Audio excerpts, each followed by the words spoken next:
One for an iconic British sporting event. Claire Balding presents live coverage of the boat races.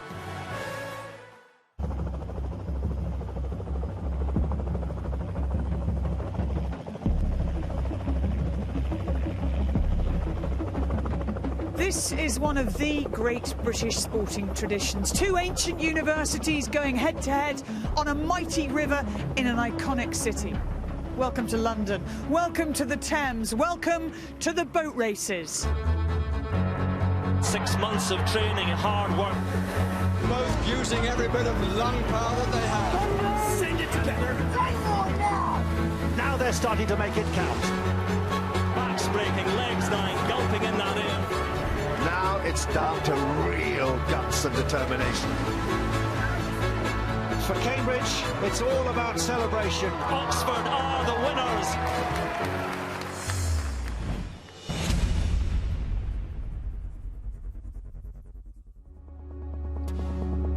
The Thames. Oxford. Cambridge. Two races. Only one possible outcome. We have ignition. Binary, a number system composed only of ones and zeros. This ancient, simple code is central to modern life. It is adaptable and evolving, keeping pace with the changing times. Oxford University Women's Boat Club have won this historic race. But whatever the era, there are only two options. 0. 1. Friend, enemy. Win. Lose. These ones and zeros can encode vast amounts of data, plotting improvement and revealing the bigger picture. Life. Death. It is only when the values are aligned in the correct order that the system can be fully understood. A dark blue, clean sweep. Binary. Only two values. Win. Lose. Which crew will be the one? Which crew will be the zero?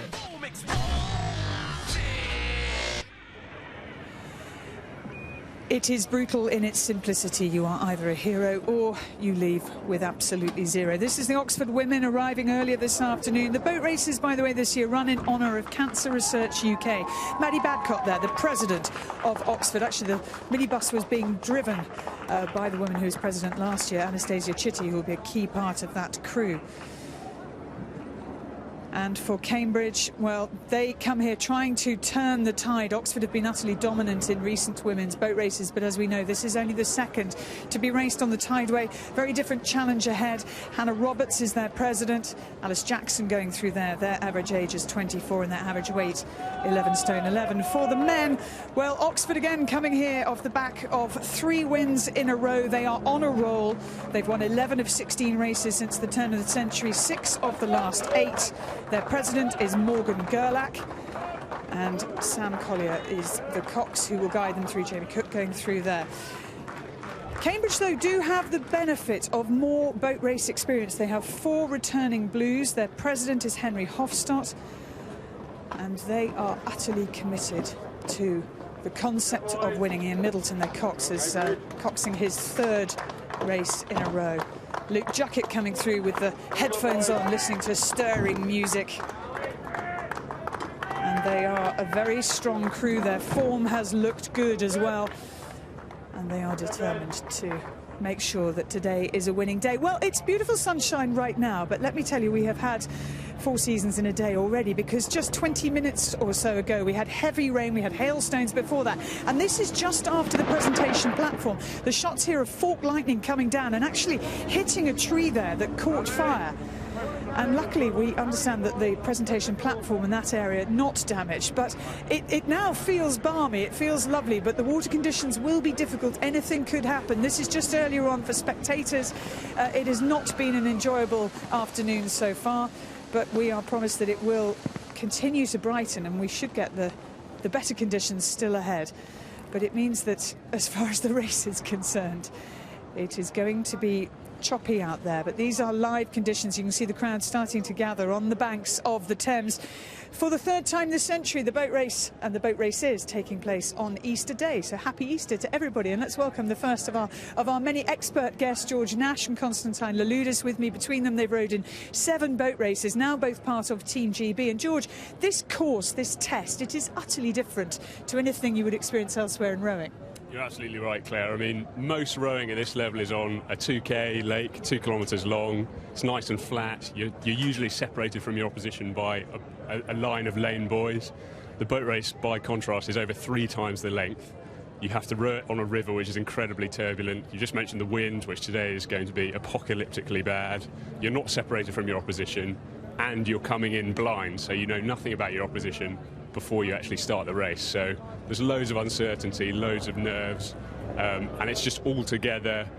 There are just altogether a lot more sort of random factors in at play. And added to all of that, Constantine, they are full-time students as well, so they are not full-time athletes. Yeah, it's an incredibly demanding lifestyle. You know, George and I are full-time athletes now, and I think we both agree the lifestyle of a full-time athlete, by contrast, is relaxed, sedate. You know, you've got time after you finish training. As a student athlete, you get days where you just don't get a minute off in a whole day. You've got deadlines, you've got tutorials, you've got training, mentally and physically extremely draining. I mentioned just as the crews were arriving that Cambridge have been in pretty good form recently. So, George, are you hopeful that this could be the year for the light blues? You've got your scarf on, you're showing your side. I've nailed Mike Ellis to the mast early with this massive scarf. Yeah, I think Cambridge have shown great form this season, and I've got everything crossed for them today. I think they're coming in pretty hot favourites, I would say. Oh. Constantine, you are disagreeing with the word hot, I think. Well, you know, I think I'd say for that Oxford crew, they're a real bunch of scrappers. They're going to get out there and actually take on the mantle of being underdogs, which Oxford haven't had for a while. And if you style it right, you know, that you get the kind of momentum going with you. When you're level, going to toe to toe with a crew that's favourites against you, the momentum is with you. And I'd also say, okay, they've only got 1 returning blue in there, but fully 5 of that crew have experience winning in a very strong reserve crew. And they've really come up through the ranks. They've all improved individually. I don't think this is a write-off at all, and I'm certainly backing Oxford. Well, the men's race is due off at 4:10. The women's race, though, at 3:10. They're already out on the water. Kath Bishop is over here with Nadine Gradel-Iberg. And Nadine, you were part of that Oxford crew that won the first ever race on the Tideway last year. So for you being back here, what are your thoughts? Yes, it's incredibly emotional for me to be back. It was really hard to take it all in last year, but I remember sitting on the start line and thinking of all the generations of Oxford and Cambridge women who had really built to make this change happen, and finally being there. That was very emotional. And you're actually still at Oxford, aren't you, studying? Yes, I am in my last year of my PhD. So why are you not in the boat this year? Yeah, training for the boat race is a huge time commitment, requires a lot of dedication, and all of the women that are in the boat now are balancing this with their very demanding studies. And for me this year, I had a lot of projects to finish. I really wanted to focus on my research. Well, it's lovely to have you here as part of our team. And Kath Bishop, who was part of a winning boat race crew for Cambridge back in the 90s, but you've won World Championship and Olympic medals as well. The guys were talking about the difference of this challenge. And for the women, it is a challenge they haven't had that long to get used to. You're right, it's a new tradition we're building in a way. So we can't go back and ask boat race crews from my era what was it like to run the Tideway. So there are some things that are different. Obviously we learn and we talk to the men's clubs. On the other hand, we've all raced a boat race, and there's something about the intensity of that rivalry and the experience of juggling rowing and the studying at the same time that is the same. So, you know, yes, the tide and the different course has changed, but in many ways there are things that it's about racing Oxford and bringing your best. There is nothing else like it. It is a sporting event that is utterly unique, and this is what we've got coming up as we build up to the 2 big races today. Dark blue has been the dominant force in the last decade, but every dynasty must come to an end. Is their reign on the wane? Nothing ever lasts forever. It's a rowing race. It doesn't matter what the history is around it. Deal with what's in front of you. Last year, Oxford created history, the first women ever to win the boat race on the Tideway. What seemed impossible is now a matter of course. You just make sure you control the nerves and excitement, because it's such a huge occasion that you don't want it to overwhelm you. Lacrosse, korfball, trampolining. If it's light blue versus dark blue, we've got the varsity victories covered. It's so much bigger than you that everyone just kind of gets caught up in the narrative. It's been going for hundreds of years. Choppy waters, swirling winds. We've got tricky conditions on Easter Day, and it could get worse before the men's race at 4:10. But for those people who are considering coming out to the banks of the Thames to have a look, the news is right now that it is warm and sunny, so get on out there. You should get a good spot as well to enjoy both the women's race and indeed the Cancer Research UK boat race, which is due off at 4:10, as I mentioned there. It is a huge social occasion. Around 250,000 people are due to be part of this crowd, and in amongst them, I think checking out the pubs, is Helen Skelton. Yes, Claire, we're about 100 metres from the start line. The nerves are building out there. It's cliche, but it's fact to say the atmosphere is building in here. This is the pub closest to where it all kicks off. They've got extra staff, they've got extra supplies, because I'm not the only one who thinks this is an occasion to be celebrated. For a lot of Londoners, this is an annual event. They make an afternoon of it. 250,000 people will line the banks of the Thames today. That's about 3 times the number of people who turn up to Wembley on FA Cup final day. Among them, myself and comedian Sean Walsh. Good to see you, Sean. Good to see you. Why haven't I got a mic? You're a liability, that's why. Fair enough. That is fine. What is your experience of the boat race so far? So far, I know nothing about this. I thought it was in Cambridge. I have no idea. So I'm happy to be here. I think there's been a booking error, basically. I reckon right now Stephen Fry is going to Stoke to do a uni gig. Well, I haven't got Stephen Fry. I've got you with me all afternoon. That may well be a good thing. I think it's going to be a brilliant thing. What are we doing? We are exploring the social side of the boat race. Ooh.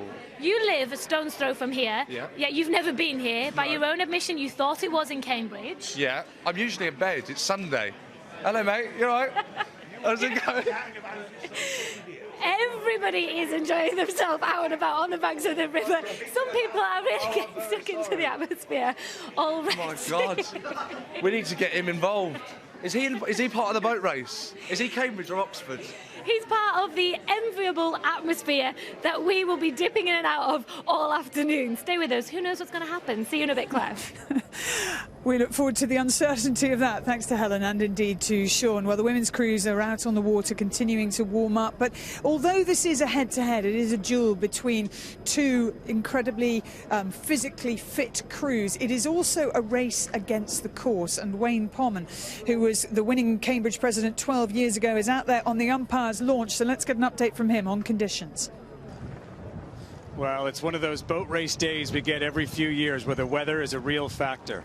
You can see the brooding skies behind me. It's very windy out here. We've had hail, we've had rain, we've already had lightning. And I've got the weather report in front of me here. Wind of 40 to 50 kilometers an hour from the southwest. So what does that mean? It means halfway through the course after Hammersmith Bridge, it's going to be a big headwind. It's going to be very rough, and the crew that handles it the best is going to win the race. And it may, if it gets even rougher than this, it could even be sinking conditions with the crews taking on water. It's very entertaining to watch, but it's no fun for the crews, so we don't want to see that today.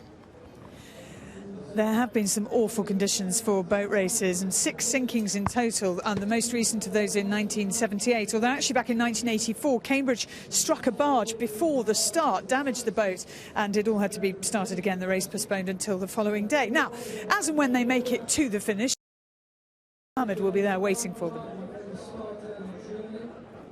Thank you very much indeed. A very good afternoon to you. I'm in place at Mortlake, where I shall be interviewing the winners and the losers as they complete over 4 miles of exhausting, back-breaking effort. Now, this course isn't just long, it's also open to the elements. Therefore, conditions can change dramatically. So tactics and strategy are just as important as sheer brute force and endurance. So Matt Pinson won this race twice with Oxford. This is his guide to the River of Pain. 4 miles, around 17 minutes of pain. It all begins at Putney Bridge. The crew on the left is racing on the Surrey side, the crew on the right, Middlesex. 3.5 minutes into the race, they'll arrive at the first mile marker, then onwards towards Harrods Depository. Hammersmith Bridge is often a decisive part of the race. The Coxes will aim for the second lamppost on the left, and the majority of the crews leading here go on to win. The next bend gives the crew on the Surrey side a huge advantage past Chiswick, where conditions can often be rough and windy. Then it's under the central arts of Barnes Bridge before heading onwards towards the finish just before Chiswick Bridge. That is the challenge that awaits them, but there is no glamour in rowing. You carry your own boat down to the water. And the Cambridge crew have 3 returning blues: Ashton Brown in the bow seat, Daphne Marchenko in 5, and their cox, Rosemary Ostfeld. They also have the experience of Myriam Goudet of France in the 6th seat, who has rowed at World Rowing Under-23 Championships and European Championships. As for Oxford, they have a boat packed full of talent. They have core strength and the experience of their former winners, Anastasia Chitty, who was president last year, Maddie Badcock, who is this year's president, and Lauren Kedar. And their average age is 23. And they are very, very strong. Well, Zoe de Toledo knows them well. She has coxed here in the men's boat race, but also you know that the comparisons between these two crews. And would you make Oxford strong favourites for the women's race? For me, Oxford are undoubtedly the strong favourites here. They've got experience from previous boat race winners, and they've got experienced girls coming into the boat, as well as a cox who is very talented. I think Cambridge are going to be a good crew, but I can't see how they'll get past Oxford. Can conditions make it more level, though? Conditions certainly can level it out. The stations might come into play depending on if you get worse on one side than the other. It's hard to say until you get out there and into the race. The better crew should handle the conditions better, but one crew might be better practiced, might have a slightly bigger boat, so they're sitting a little bit higher out the water. There's plenty of reasons why they might handle the conditions better. Kath, Oxford were very impressive last year. What do Cambridge need to do to try and catch up? Right, they had an outstanding crew last year, and there are a whole lot of factors, I guess, that go into making a boat go fast in the boat race. And facilities is one, good coaching is one, having the right athletes, having a system, having belief in that system. There are sort of a range of different factors, and you try and build those year on year. It's quite difficult to make big leaps in those things, but again, if you are losing, you have to try and be more bold about what you might be able to do to make a difference. But some of those things don't change quickly. And Nadine, standing here looking out at the river, is there part of you that wishes you were in the Oxford boat? I mean, on a day like this, who wouldn't want to row? I wish I was out there. I'm thinking on a day like this, it looks pretty tricky, actually. No, so the conditions are definitely very tricky. It's a big challenge, and this is why we train in all kinds of conditions. We go out no matter if it's raining or no matter what the wind does. So we try to be prepared for all these situations. Well, over recent years, Oxford have most definitely had the upper hand, but over its complete history in both the men's and women's boat races, Cambridge are actually the more successful. So how do these waves of domination come about? Can they be broken? Matthew Pinsent reports. Like the waters of the tidal Thames, the fortunes of the boat race come and go. When the tide's in, morale is sky high. But conversely, when it's down low, it's a long way back. There's a history of winning runs in the boat race. In a period of success, it's almost as if the other team can get nowhere near you. And at this moment, it's the turn of Oxford. This has been a dark blue, clean sweep. Sean Bowden's men have won 7 of the last 10 on this river. He's created a dynasty, and under Christine Wilson, the women look to be starting their own. Moving to London has completely changed the game for both Oxford and Cambridge women. I mean, Oxford have only won one race here, but you get the impression they're on a roll, and therefore Cambridge need to really come back. The Dark Blues haven't always had it their own way. In the 1920s, Cambridge's men won 13 in a row, and the women did the same at Henley in the 1960s. In the modern era, it was Oxford's turn again, the late Dan Topolsky leading them to 10 years of unparalleled success. It builds up. It can depress a squad, but it can also be a stimulus if somebody comes along like Dan does and says, we've got to stop this. That can be really motivating. So what are the ingredients you need to build an empire, to create a winning mentality? Attention! Sit! Once you start on a run of success, you keep being successful. So we had a coach who had an effective programme. He knew how to win, and people were attracted to it. You began to believe that as long as you went with the system, then you were going to win. The question is, how do you turn it around? How can you bring about the end of a dynasty? I think it is that fundamental self-belief that, right, this is our year, we're the ones that can do it. And then you have to find your own method. Are your 2,000 strokes just that millimetre better than the opposition? But everything has to come to an end, doesn't it? Nothing ever lasts forever. It's a rowing race. It doesn't matter what the history is around it. Deal with what's in front of you, because that's the bit that you can deal with. And if we have a look at recent results, you can see here Oxford's dominance. In fact, they've won 8 out of the last 11, and the Oxford women have won 11 out of 14.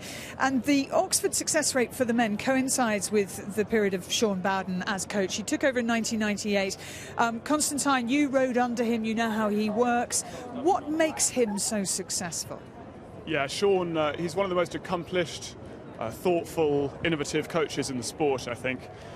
He brings a real focus to everything he does. You can tell when you first meet him, he's quite intimidating, actually.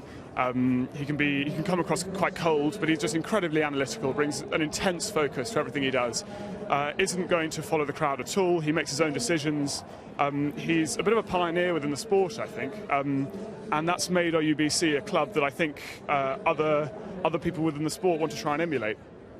And he comes, obviously, he's a coach through and through. Steve Trapmore, George, came to Cambridge as a man with a very big reputation as a rower himself. He was the stroke of the 8 that won gold at the Sydney Olympics for Team GB. What is he like as a coach? Steve, similarly, is very meticulous, similarly quite analytical. He's a bit more personable, probably, than Sean.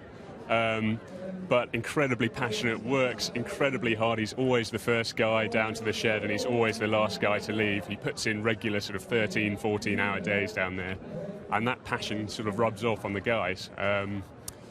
He's always kind of keen on the technical aspects of the sport. He was famed for being a very particular rower in how he moved and how he rode, and he's very keen to instill that kind of passion for technique into the guys. This is his 6th boat race in charge. He has the 1 win so far. Zoe, at Oxford, do you get the feeling there that the system is trusted because the system has proved so successful? Is it about process more than personality?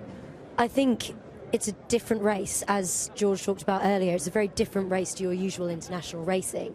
And actually, you do need to understand the race, you need to understand the river, you need to understand the tactics.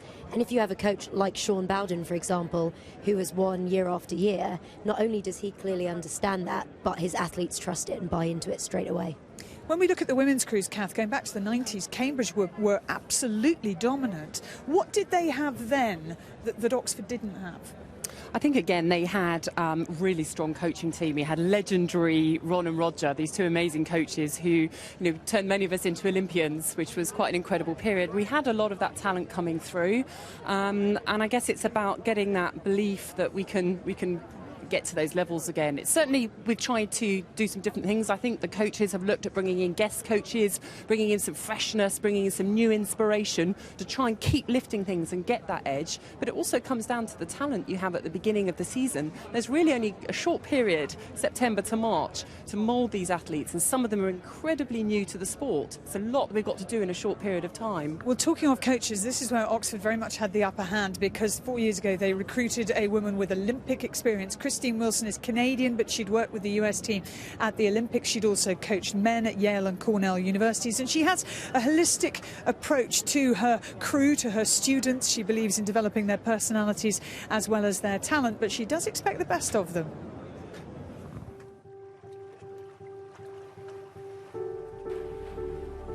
To be able to work with somebody who is that talented in a high-performance environment is incredible. She knows more about how I work than I do. There is an underlying desire to really gain her respect. Okay, so we're going to just organize you into 2 groups. One group will start in the tanks, one group will start on the station circuit, then there'll be a bit of a swap, okay? The building of every team is a little bit of a mysterious process. They don't have to be best friends, but they do have to trust each other. And finding those dynamics isn't ever a straight line approach. You said your job is to worry. So do you have nights where you're lying in bed worrying about your number 6 or the dissertation they should have finished? It's the coach's job to do the worrying behind the scenes, so I do have some sleepless nights. Let's get a few more reps done in each interval. I have never met a coach who can look at a boat and look at a rower and immediately assess how they can improve and what they can do to get better. It's way more compact and it's way more connected to the foot stretcher and the hull. We very much would like to think we're in control, but at the end of the day, it's really up to them. As it gets closer to race day, what do you say to them to stop them obsessing about it? Because most of us would. We stay very much focused on the process, you know, that we're always trying to elevate the standard of these women. It's almost like the polishing of rough diamonds. She's taking the time to invest in you. There's always that desire to hear that comment where she says, that's the right idea. At different times, these women, they do need some bolstering, you know, because what they're doing it's just flat out impressive. I'm not sure I could do it. I'm pretty excited about what this crew can do when they're at their best. Their performance on the day is their message to the world. If they're prepared and they show up when it matters, it's pretty fun to watch. And they do look very strong in training, I have to say. But Catherine Granger alongside me, Olympic champion. You've been there, you've seen Christine in action as well. They've got a good setup, haven't they, Oxford? Yeah, they do have a good setup, and they've got confidence. They've got confidence that the system works and the coaching works, and you know, the athletes just need to fit into that system and bring the best they can. Now, how about you? We're all set for Rio. How are things? How are you? We're not set yet. A few more months to go there, Claire, but it's all aiming towards Rio now. As soon as the clock ticked into 2016, that's everyone's focus, and it's the final countdown. So we're announcing our crews the next few weeks, and game on. And presumably for some of those crews, it is still quite open.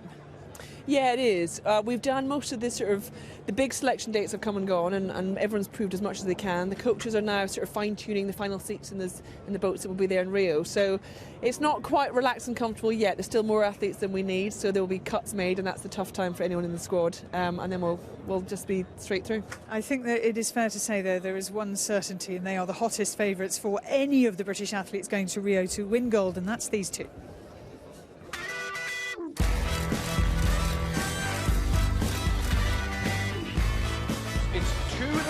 European Championships now. They are world champions again for Helen Glover and Heather Stanley. Great Britain are Olympic champions, and it couldn't go for two worthy women.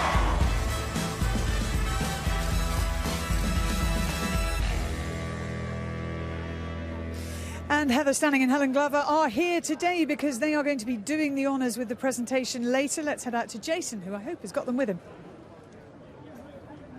Yes, Claire, thank you very much indeed. Yes, excitement mounting here at the finish line, and Heather and Helen are alongside me. You're actually out on the water this morning, not here. What was the conditions like for you? And it was beautiful, it was sunny, the water was flat, but by the time we got off the water mid-morning, it was a different story, so I really hope it's okay for them. The conditions are going to be crucial this afternoon, Heather. Oh, absolutely, especially when you have to pick one side of the river or the other, and yeah, the Coxes will have a good job to do today. You've got a really big job today, handing out the trophies. How honoured are you to be here, Helen? We're really honoured because we know that this is going to be the peak and the highlight of all these rowers' season, all of their years. And I mean, I'm sure they probably won't remember who hands them the trophy, but it's a big deal for us. It's really, really nice to be asked. And feeling good for Rio, Heather?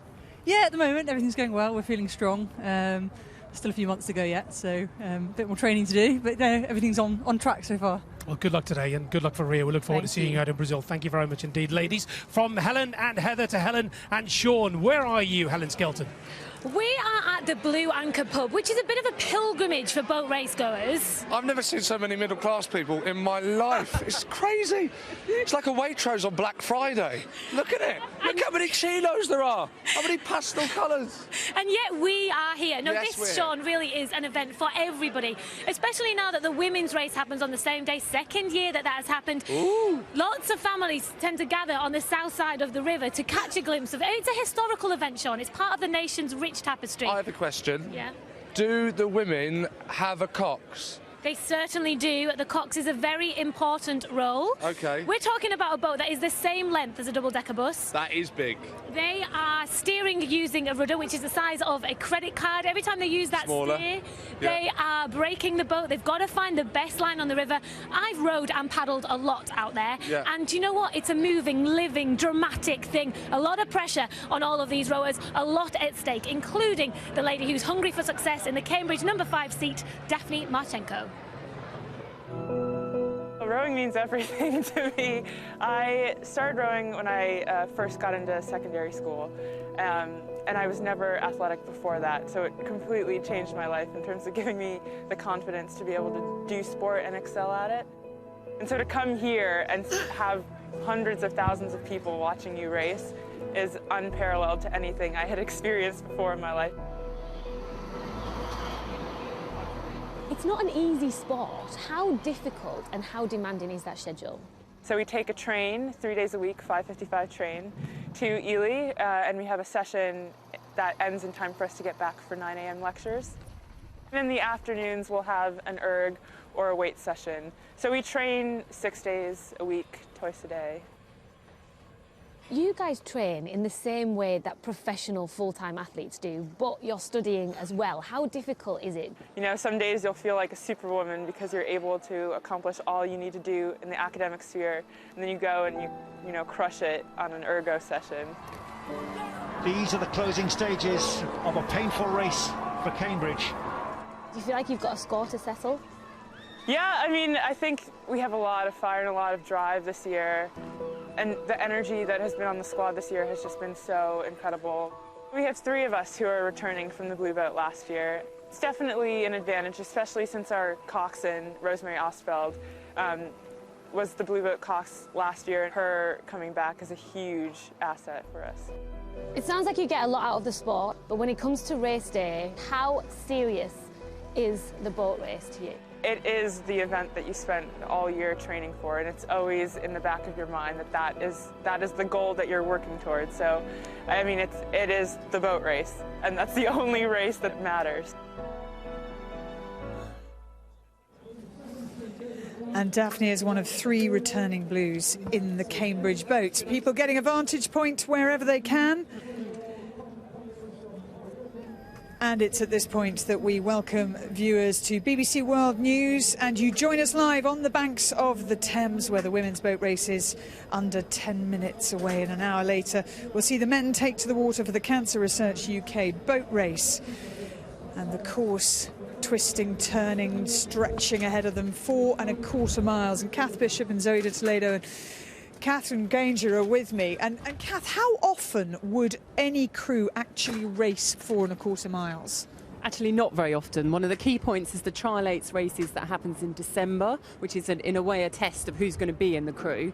And then our crew raced, so the Cambridge crew raced in the Women's 8's Head, which is racing the same course but the other way round, but in a timed race, so a timed trial.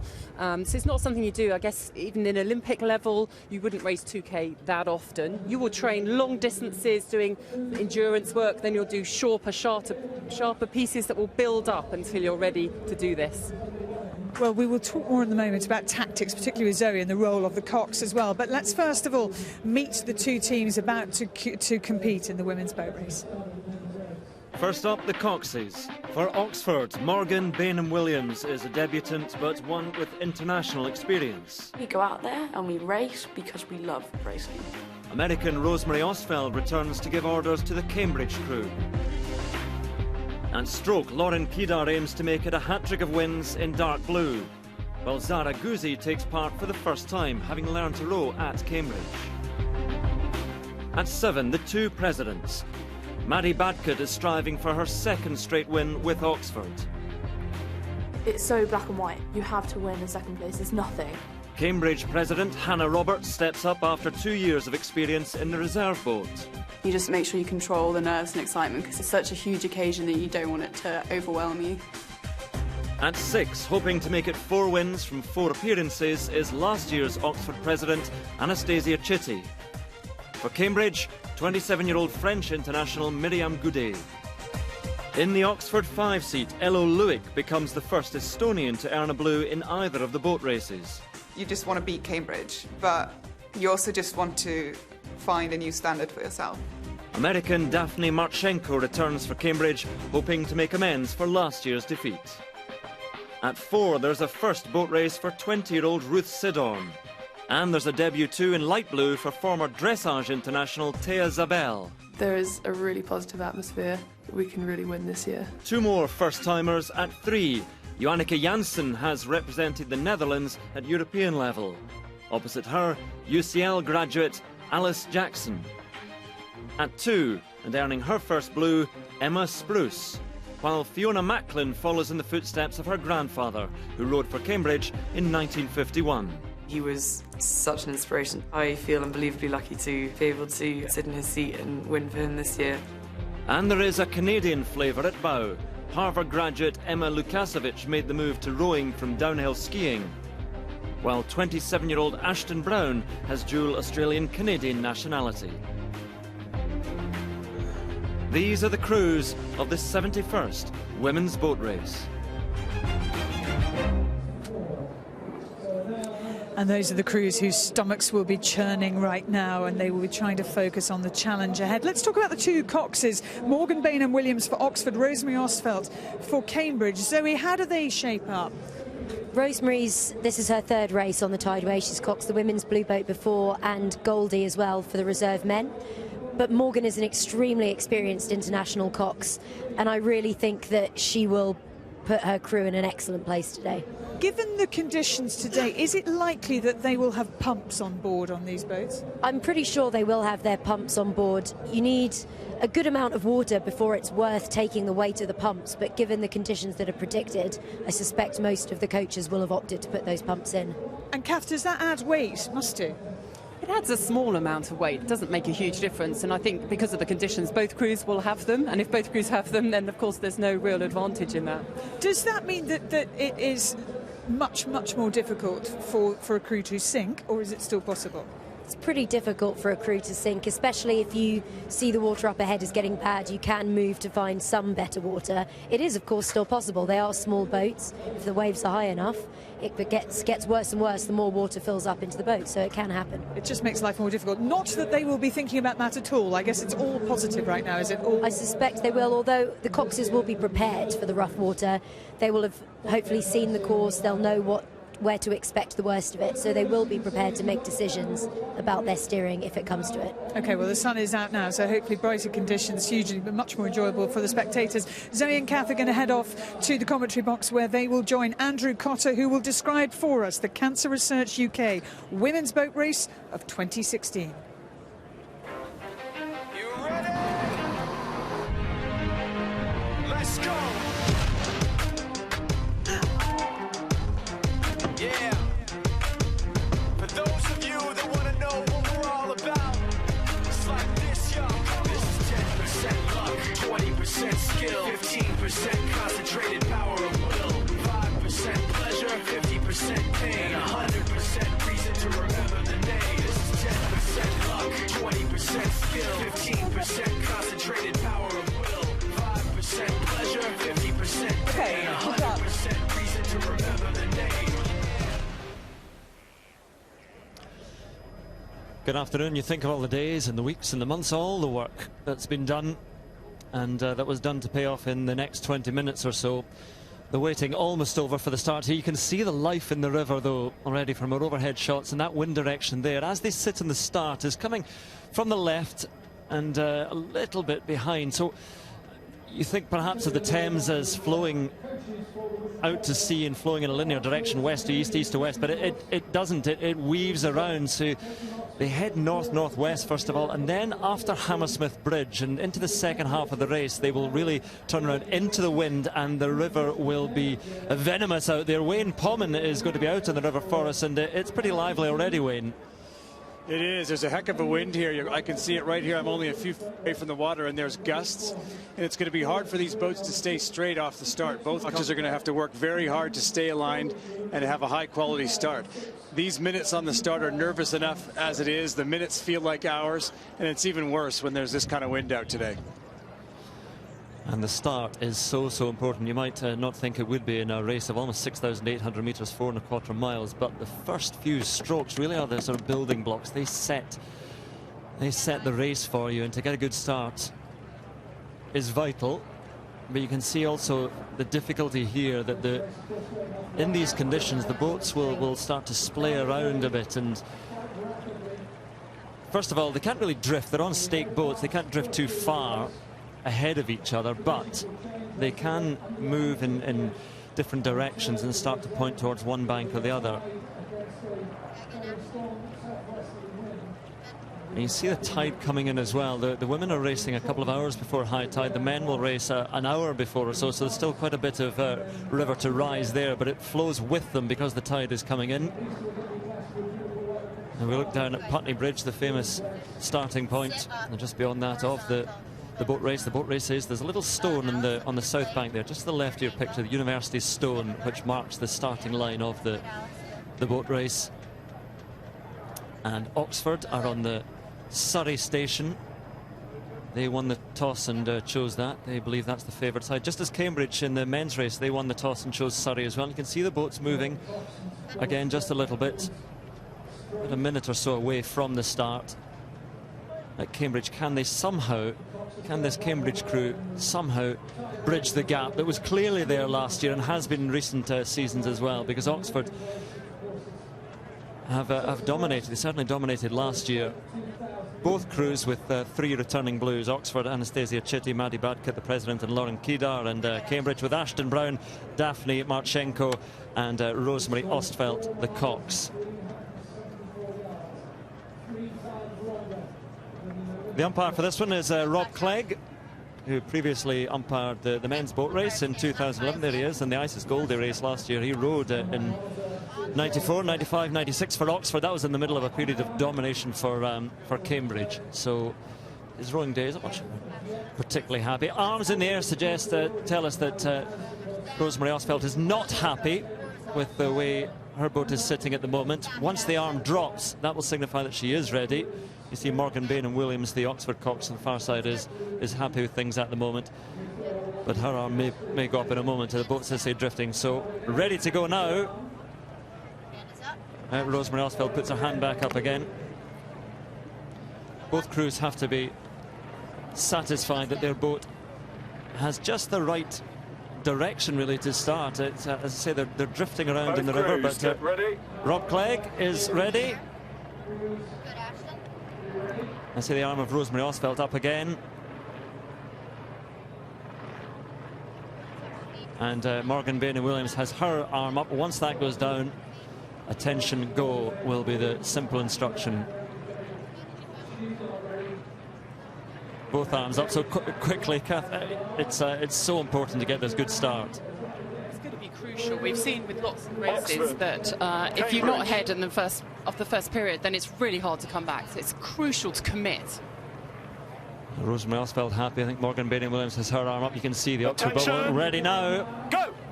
So attention go, and they do go, and Oxford just sitting there for a moment on the start as Cambridge seem to get out more brightly. So they'll lift up here, the stroke rate creeping up over 40. It's a real bruising effort for the first minute or so, and then they'll settle into things. But this start is so important, Zoe. Yeah, Oxford really did not look ready for that start there, actually, contrary to the practice starts that I saw them do on Friday, when they looked really good and really sharp. So I'm quite surprised there that they really seemed to struggle with that first stroke. They were just, as you said, waiting. But as you can see, they're coming back into it now. They have a very strong mid-race pace. So once they get off this initial fast, hard, early part of the race, they'll be into it. They see just a fraction down at the moment, Oxford. Cambridge will have the initial advantage of the sort of quarter-length advantage of the initial bend round by Craven Cottage, but Oxford are already starting to put a bit more of a push on after that sluggish start where they really were caught napping a little bit on the stake boats. It's certainly going to help the Cambridge girls to feel that it's gone well from the first moment, to let them settle themselves down as their bodies start to kind of deal with the adrenaline that's been released and the sheer intensity of that start as well. Well, beautiful conditions at the moment, certainly to look at. It is a bit bouncy out there, and we'll get even more lively, as we said, past Hammersmith Bridge once they turn right into the wind. But you can already see that Oxford have made up for that start and almost beginning to eke ahead there, as they'll have to try and come around the outside of the initial bend, which will favour the Cambridge crew on the Middlesex station, on the sort of north side of the river. But Cambridge are working hard now to hold on to Oxford. They're putting it in a bit of a push. It's going to be a big commitment point here for the girls. The Cambridge girls have talked about the importance of coming out of the start and getting into something that maintains some of that intensity, that keeps them in the race, that will give them a chance later. You can see here that Cambridge's stroke rate is slightly higher, so they're taking more strokes per minute than Oxford, which suggests that the pace they're setting now might be a little bit more unsustainable, whereas Oxford are on something slightly longer, slightly lower, could be more sustainable for them. Well, getting close to clashing, and Rob Clegg, the umpire, just warning. He'll be looking to warn the crew, warn the cox who's straying into the other crew's water. Both crews, both coxes know the line that they are allowed to take. Many hours training and racing on the Tideway, but they are creeping together. Cambridge! This actually means that the coxes are fighting for that water, and getting the advantage on this first bend is going to be crucial. And of course the crews are looking for the same line, so it's inevitable that when they're side by side, they're going to be pulled in closer together. And the reason they both look for that racing line is because the fastest water is usually the deeper channel, which is closer to the middle here. It actually comes out a bit from Craven Cottage. It's quite far out from the Craven Cottage, the north bank, and they're both fighting for that fast water at the moment, and it's a good race in the early stages. Cambridge cox Rosemary Osfeld has really done a good job there of holding Oxford out on that initial bend. She's done a lovely job of steering around there. Oxford also a good job of staying with her. I think she's doing a great job of keeping her crew in the race now, but I suspect as they come off this initial bend, Oxford are going to start to creep out on the straight. Well, not too much between the crews in terms of their bows cutting through the water, and also the blades coming close together as well here. We might be getting closer to our first clash, but then Oxford, after a little bit of a warning from Rob Clegg, just drift out a little bit. And we'll see a great shot here of how wide they have to come round past Craven Cottage, because the faster water is much closer to that Surrey bank, the south bank on the left-hand side as we look. It is good, aggressive coxing from Rosemary Oswald for Cambridge. And of course, when we get that overhead view, for us it's really easy to see where they are on the river and where the best place to be is. But when you're actually sitting in that boat, as Zoe will remember, it's really difficult to get that same perspective. Yeah, I mean, that's one of the hardest things about coxing the boat race, is knowing where that best line is. And as I know from my own horrible experience of the boat race, is that you can do a lot to make mistakes as a cox. And this looks like a significant moment now for Oxford as they're coming onto the straight away from Cambridge's bend. There are little stages within races where coxes will ask for a push, and a push will be put on. It certainly seems to have happened there for Oxford, and Cambridge had that initial advantage of the quarter-length bend round Craven Cottage, but even with that, Oxford have taken out almost half a length there. Yeah, this is a big moment. Oxford have made a move. Cambridge have been really aggressive coming out of that start. They did what they wanted, I think, what they talked about earlier in the week, which was making sure they had a good start and then kept up the intensity. For them, it's now they've got to find something that can give them that speed per stroke. Now we can hear Rosemary Osfeld there, the very, very experienced Cambridge cox, a returning blue. She worked with the men's crews as well, and she's trying to dig in her crew. Let's listen into the coxes. Push it again! Legs! Legs! Keep crushing! You've got it! Legs through! Legs through!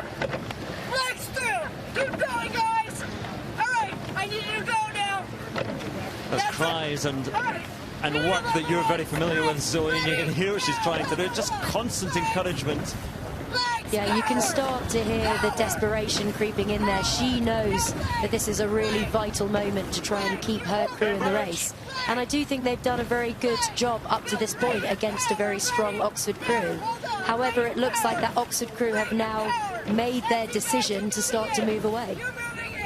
What you can really see is that inches per stroke thing that's happening for Oxford, where they've just got that tad more length So the oars are in the water for that little bit longer, and that of course adds up each stroke, 35 strokes per minute, where you're just inching away, and they added that push on top. They've got more length in the water, and Cambridge are going to struggle at this point in the race to find more length. But there is everything you do day by day, that training to row a long stroke that under pressure you can maintain, and Oxford are doing that better at the moment. And as they sail past one of the familiar sights of these races, the furniture depository, former furniture depository, very expensive flats now, you can see that Oxford are beginning to edge clear, and it'll come the point where Ashton Brown in the bow seat for Cambridge, she's the only one who can see anything of the Oxford boat, and as they push up towards Hammersmith there, from overhead you can see they're getting close together again, but these are desperate times for Cambridge, because now the big bend all the way around will favour Oxford, so this is going to be a hard 6 minutes for Cambridge. Wayne Pommen down in the water, what do you make of it? Well, it's been a heck of a race up to this point, but Oxford, after that bad start, they've just had the better rhythm, the longer rhythm. And then about a minute ago, I saw them put in a big push, 20 to 30 strokes, and you can see the difference it's made. If they can do that again, they'll be able to walk away and get in front of Cambridge here in the next minute or two. Once more, Rosemary Osfeld and Morgan Bainter-Williams trying to join their crews, but Cambridge hanging in there at the moment. In fact, they haven't lost anything. If anything, they've crept a little bit back, and once more they're coming close together, and the bow blade is going to come close to the stroke blade. This is the corner, it's going to really hurt the Cambridge crew. They've done a great job to get back, and they have not broken contact, so Oxford should not come across in front of them at this point. I think that was both crews coming together, and as you could hear, the umpire was warning for both crews to move apart. But for me, that was far too close. You don't want to clash in the boat race. I know that full well, and that looked a little too risky. But having said that, Rosemary Osfeld is keeping her crew in the race with this steering. This is a great job not to have lost contact. It really looked like Oxford were just going to move away, but the Cambridge girls have really fought hard to try and hold on contact. Can they now? It's critical. It's hard for them on the outside of the bend. The advantage is with Oxford. What can they do? But just in the last 30 seconds, though, because the blade of the two-seat for Cambridge, Fiona Macklin, was very close to stroke of Lauren Kedar, but now Oxford have put in another push, or perhaps Cambridge have faded slightly. They've really got to hang on now, the light blues. They're coming together again, and this bend, of course, you see the big bend that sweeps round, all favours Oxford, and they really are in charge of this race now. They're in choppier water too, which is much harder when you're behind, and the advantage on the course is definitely with Oxford, but Cambridge are battling hard. But this is what we promised you, though. As soon as you come round this bend, and they're heading into the wind now, as you go south-southwest, once you get round this bend into Chiswick Reach and past the 8, you can see the river and just how they're having to battle with it, and which crew can cope with these conditions better. Yeah, it's just one of those things with the boat race. You've got to deal with this water. In an Olympic event, you have time to postpone, but this is not something we do in the boat race. I went out yesterday and coxed the veterans boat race, and the water down here was absolutely appalling. So good to see both crews still maintaining their length, still rowing reasonably cleanly into this rough water. And there's a better view of it. From up high, it looks fairly placid, but down there you can see just how they're grappling with. These boats are designed, even with the airfoil riggers, to cut through the water. But this is a real test of all of the techniques. Yeah, you can really see on the right-hand side of the picture here how rough the water is, and this might affect Cambridge more than Oxford. They do look like they have slightly rougher water, and you can see now how Oxford are starting to move away and how those waves, really hitting Cambridge hard there. They are getting filthy water sent down to them. I mean, as if it weren't bad enough, but now they've got all sorts of puddles and dirty water coming down, so it's very, very difficult. The Cambridge boat is rocking around, and near impossible conditions to row in, but Cambridge are trying to maintain contact. Wayne Pommen come in again. It is absolutely brutal down here, and Cambridge had the worst of it because they were furthest from the shelter of the Surrey bank. And in the last 30 seconds, I think Cambridge have taken on real water. I saw a few big waves come into their boat. I assume they've turned the pumps on, and it's looking very heavy now. And you can see Rosemary Osfeld heading for the shelter of the Surrey bank to try and get out of it. Absolutely. And now Oxford, for some reason, they're way over in the worst of the waves, and now they're struggling. That's a strange move that they made there, Zoe. You're looking at Oxford there and with a quizzical look on your face. Yeah, I'm not sure what they were thinking there. They had the Surrey line, they had the better water. water, and Oxford do seem to head over into the rougher water there. Oxford's Cox, Morgan Bailey-Williams, incredibly experienced, huge character, lots of charisma, but I'm not sure what, and now she's crossing back over. Contact again. Well, I mean, they're almost heading at running speed towards each other there, but that was a dramatic part of the race, and Oxford clearly thought better of their decision there and decided to come back. Now, they've got clear water, but they have the bend anyway. They were the boat on the Surrey station, but that has almost let Cambridge back into it. This bend is running out fast for Oxford. They had plenty of clear water, and that mistake has really cost them. Cambridge do have a little bit of bend left for them after we get past Barnes Bridge. Look at the water. There is water being taken on there. The electric pumps will be working very hard. They've got the splash guards on as well, the splash boards, but Cambridge are hanging on once again. I'm not sure Oxford will make that mistake once more of a desperate lunge to the north bank. There's a major steering error there, certainly by Oxford. And the thing is, can Cambridge really capitalise on that? It's very difficult to make moves in rough water. It's hard to add anything to what you're doing. You're in a survival mode to some extent. You're constantly thrown off your rhythm by the conditions. Hopefully they'll have got a sniff of how much they caught them up, and now they need to try and do that, make a move somehow and get some confidence that Oxford are making mistakes out here. They work so hard all the time on your technique, and it comes down to minutiae as well, and just feathering the blade, and then suddenly you come out in these conditions and it's a very different prospect. Oxford have pulled clear again. You can see the lead that they have, but what life there is at the river in venomous mood today, and it's going to play a major part in this race, and certainly in the men's race to come. That's what makes racing on the Tideway such a glorious thing. It is alive, it has character, it has personality, it gets angry, and this is an angry day from the Tideway. Oxford, though, still with that lead, almost a length clear now, and they've still got the advantage. Their bend is almost played out now, but they still have the slight advantage of this large sweeping bend, and they'll head down towards Barnes, and now that order seems to have been restored. But just for a moment, Oxford, there was a fright for them there, and Morgan Bailey-Williams, I'm sure, will look back on that, but they've settled into a better rhythm now and are reasserting their authority in this race. It looks like there's just a bit more life in the Oxford crew. It looks to me as if they're rating slightly higher as well, and they've just got that kind of lightness, whereas it looks heavier in the Cambridge boat. And when it starts to get heavy, then that tends to continue. It's hard to get out of a place that it's so heavy each stroke. How do you lighten it? Because actually by putting more effort in, everybody doing it together, that's the way to lighten it. But at this point, with this level of fatigue, that's incredibly difficult. As we leave the pier here, we're coming into the last third of the race.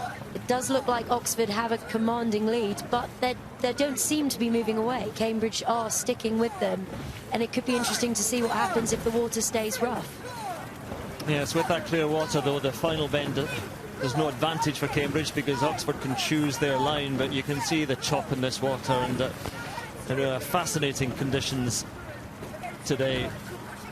And the flotilla behind is chopping at the water as well, but Rosemary Osfeldt is trying to make a bit of a move as well towards that Middlesex bank, and they're just hanging in there. It's a couple of lengths there. Certainly Oxford are in control, but there's still an outside chance for Cambridge. It'll be interesting to see what happens when they come up now towards Barnes Bridge, because on the Surrey side, so Oxford side of the river, there is a real patch of dead water. It's very, very flat, it's very shallow, it's very slow. It does look like Oxford are crossing over now, obviously looking to stay out of that shallow water, but if Cambridge do move back on them, Oxford will have to move back out towards that slower water. You can see Cambridge struggling with the water there, some big waves that really rocked them off. The boat rocked each way. It's tough going out there, and there isn't much shelter. This is the worst bit now in terms of waves. Looks like Oxford have made a big move out of the stream here. They have decided they don't want to be in that rough water. They're moving straight into the bank. I'm not sure if that's going to pay off for them. Because they are a long way out of the best water now, a long way out of the stream. Well, this is a test of coxing in the stream. This is we're finding out really where the stream is and whether that roughness is slowing them down or in fact giving them an advantage. All the Tideway legends who talk about it will say you've got to stay in the stream. Well, shallow, slack water towards the bank, but they believe, Oxford, that there is greater shelter there, so there might be smoother water, and it sort of will cancel out the lack of the stream to help them. But I'm not sure what Oxford are. They're going to that Surrey bank, and yes, heading for that shelter, but I think Cambridge have coxed this rather better and given themselves still a chance. There's still that couple of lengths, 3 lengths even perhaps now, but Cambridge staying resolutely on the more established racing lining, and Oxford heading for shelter. Wayne Pommen, come in again. This is just the most interesting steering I have ever seen, at least in the last 10 years in a boat race. The creative coxing that's going on today. You know, Morgan Bainham-Williams of Oxford making a hugely calculated move here to head for safe water along the Middlesex bank. At first I thought she was crazy, but now that I see what's happening to Cambridge in front of me, I think maybe Morgan was the smart one. Cambridge are half sunk here. Well, Wayne, we can see Oxford are rowing away. I could see white horses engulfing the Cambridge boat there, so you can see the difficulties that Cambridge are in. So all sorts of trouble now, and that pump will be working so hard in that boat, and you can see the water standing in that shell. And Cambridge in real difficulty. Well, this is just about where the Cambridge men's boat sank in 1978. It would take an awful lot for a boat with modern appliances to sink now, but that's you can see the difficulty that Cambridge have. The pumps are not going to help them at this point. This is not something the pumps can do. There is a good chance that this Cambridge boat will not make it to the finish line. Well, Cambridge are going to lose this race, and now it's a battle to finish. That's the view from Rosemary Osfeld. You can see what she's having to deal with, and you can see the water splashing around inside this boat, and it's creeping almost over the bow there into the seat of Ashton Brown, and real bother now. And suddenly that decision by Oxford to head for the shelter of the bank is a masterstroke. Cambridge are in real trouble here. I think Cambridge had already shipped more water earlier as well, so they were carrying more water from after Hammersmith, and it's going to be incredibly difficult for them. I mean, they're not racing, they are literally in survival mode now. Well, their stroke rate has dropped right down. Oxford a long way clear. They are heading for victory, not far from the finish now, but Cambridge are labouring their way through the evil waters today of the Thames. And it's graft for them simply to finish. They will shoot the central span of Barnes Bridge, and a rather more serene progress for Oxford, and Cambridge all the way back now. It's hard graft for them now. If they can get a little bit of clear water, the pumps will start working for them. It's as there's more water filling in when the pumps can't keep up. So perhaps as they clear out of Barnes Bridge now, if they can stay a bit higher out the water, they might start to ship some of it back out, and you'll see the pumps just feed over the side of the boat. You'll see them shooting water out. But with water like this, I think they might not make it. There have been no sinkings in the women's boat race to date, and I fear that we may be about to see one. Oh, wow. Yep, they are almost fully underwater now. I can't see how this Cambridge boat is going to make the finish line. Well, what a moment this is. A red flag is being waved, and in the shadows of Barnes Bridge, Cambridge are sinking. OK, Cambridge, you're going to have to try and steer to the side if you can. We're going to pick you up. If you want to keep going, keep going. Well, history is being made, not the history we wanted to see today, that's for sure. Well, they want to keep going. They are here at Barnes Bridge. They are, well, they've got about 1,000 metres or so to go, but they are heading to the side. They've been, they want to keep going, says Rosemary Osfeld. They will all want to keep going, but is it even possible? As I said, if they can find some shallow water, they might get some of this water out of the boat. They do just about seem to be going. I can't see how they're going to get to the finish line, but perhaps they will. They clearly want to finish this race. Well, this would be a victory of sorts in itself if they can make it to the finish. Oxford will win this race. They are a long way clear, and they made the decision through Morgan Bainham-Williams to head for shelter. They tried once along Chiswick Reach and perhaps misjudged it there, but then later towards Barnes they did it, and it was a masterstroke. Oxford sail on, row on, push on towards victory here in the 71st women's boat race. A dark blue victory it will be again, and victory once more for the likes of Anastasia Chitty, Maddie Badcock, Lauren Kedar. But they are a long way clear of Cambridge, who have their own battle against the river itself, and they seem to now have made it to some relatively calmer water near the bank, but it's still a struggle. This is not about racing anymore, of course. It's just about their pride to finish the race at this point. I mean, they've been through hell and high water, quite literally. This is what you get in this race. It's not like Olympic racing. We're racing in March, which for itself, that means we have very different conditions. You can get all sorts of winds and weathers that you just don't have in summer racing. And we're on the Tideway, which is a whole different realm of training and racing than you get when you're in a horse at the Olympics or training in the summer. It's a different world, and it brings all these other factors that the weather and the water throws at you. But the moment will shortly belong to Oxford once again as they come up to the brewery and the finish just before Chiswick Bridge and all the way back. You can just see, hidden by the trees a little bit in the shelter of the North Bank, Cambridge are gamely battling on, and I'm sure they are going to finish this now. It seems to have cleared a little bit for them now, but it is going to be victory again in the women's boat race for Oxford. They've chosen their course through Morgan Bainham-Williams and through Stroke Lauren Kedar, Maddie Badcock, the president, Anastasia Chitty in her 4th boat race, Elo Luik, the Estonian, Ruth Sidorn, Janneke Jansen, Emma Spruce, and in the bow seat, Emma Lukasovic. Oxford are going to win, and by a handsome margin as well. They have beaten Cambridge, they have beaten the conditions as well, they have mastered this river in all its devilishness today. Oxford win the 71st women's boat race. I think Oxford have done a good job there of keeping it together. They made a couple of serious mistakes, not just off the start, but also that steering error down the Ayot. But they made an excellent decision to head for safety, and they were the better crew in terms of their ability to keep going through that rough water. There's Elo Luik and Anastasia Chitty embracing, and the smiles of the victors. Janneke Jansen and Emma Spruce, and then in the bow seat Emma Lukasovic. And they have these moments that are such familiar moments to all who've watched the boat race over the years, as they gather beneath Chiswick Bridge, and they are a long way in the distance, and Cambridge struggle on, and it has been a real struggle, but the fact that they're finishing it is something. It has been a struggle, and it's a loss, and that's another tough blow for Cambridge, who've been trying to rebuild, to really come back and have a crew that can win the race. And I think it's important to remember, in the first half of the race, they did really take it to them. They did really hang on. There were some positives there, but otherwise Cambridge haven't had enough on the day once more. So it is going to be a 4th successive defeat for Cambridge in the women's boat race, but past the finish post they come, which is something. It will be of no consolation to them at all, because they know that in this race it is win or lose, all or nothing. But they have finished.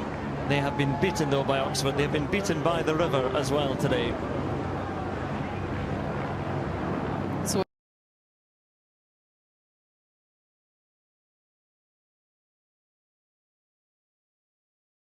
Always a desolate feeling. There is no consolation at this point. What they've been through, the tests that they've had the whole season, how far they've been stretched, tested themselves to prepare for this, and in the end the result is a loss, and that means nothing to take home.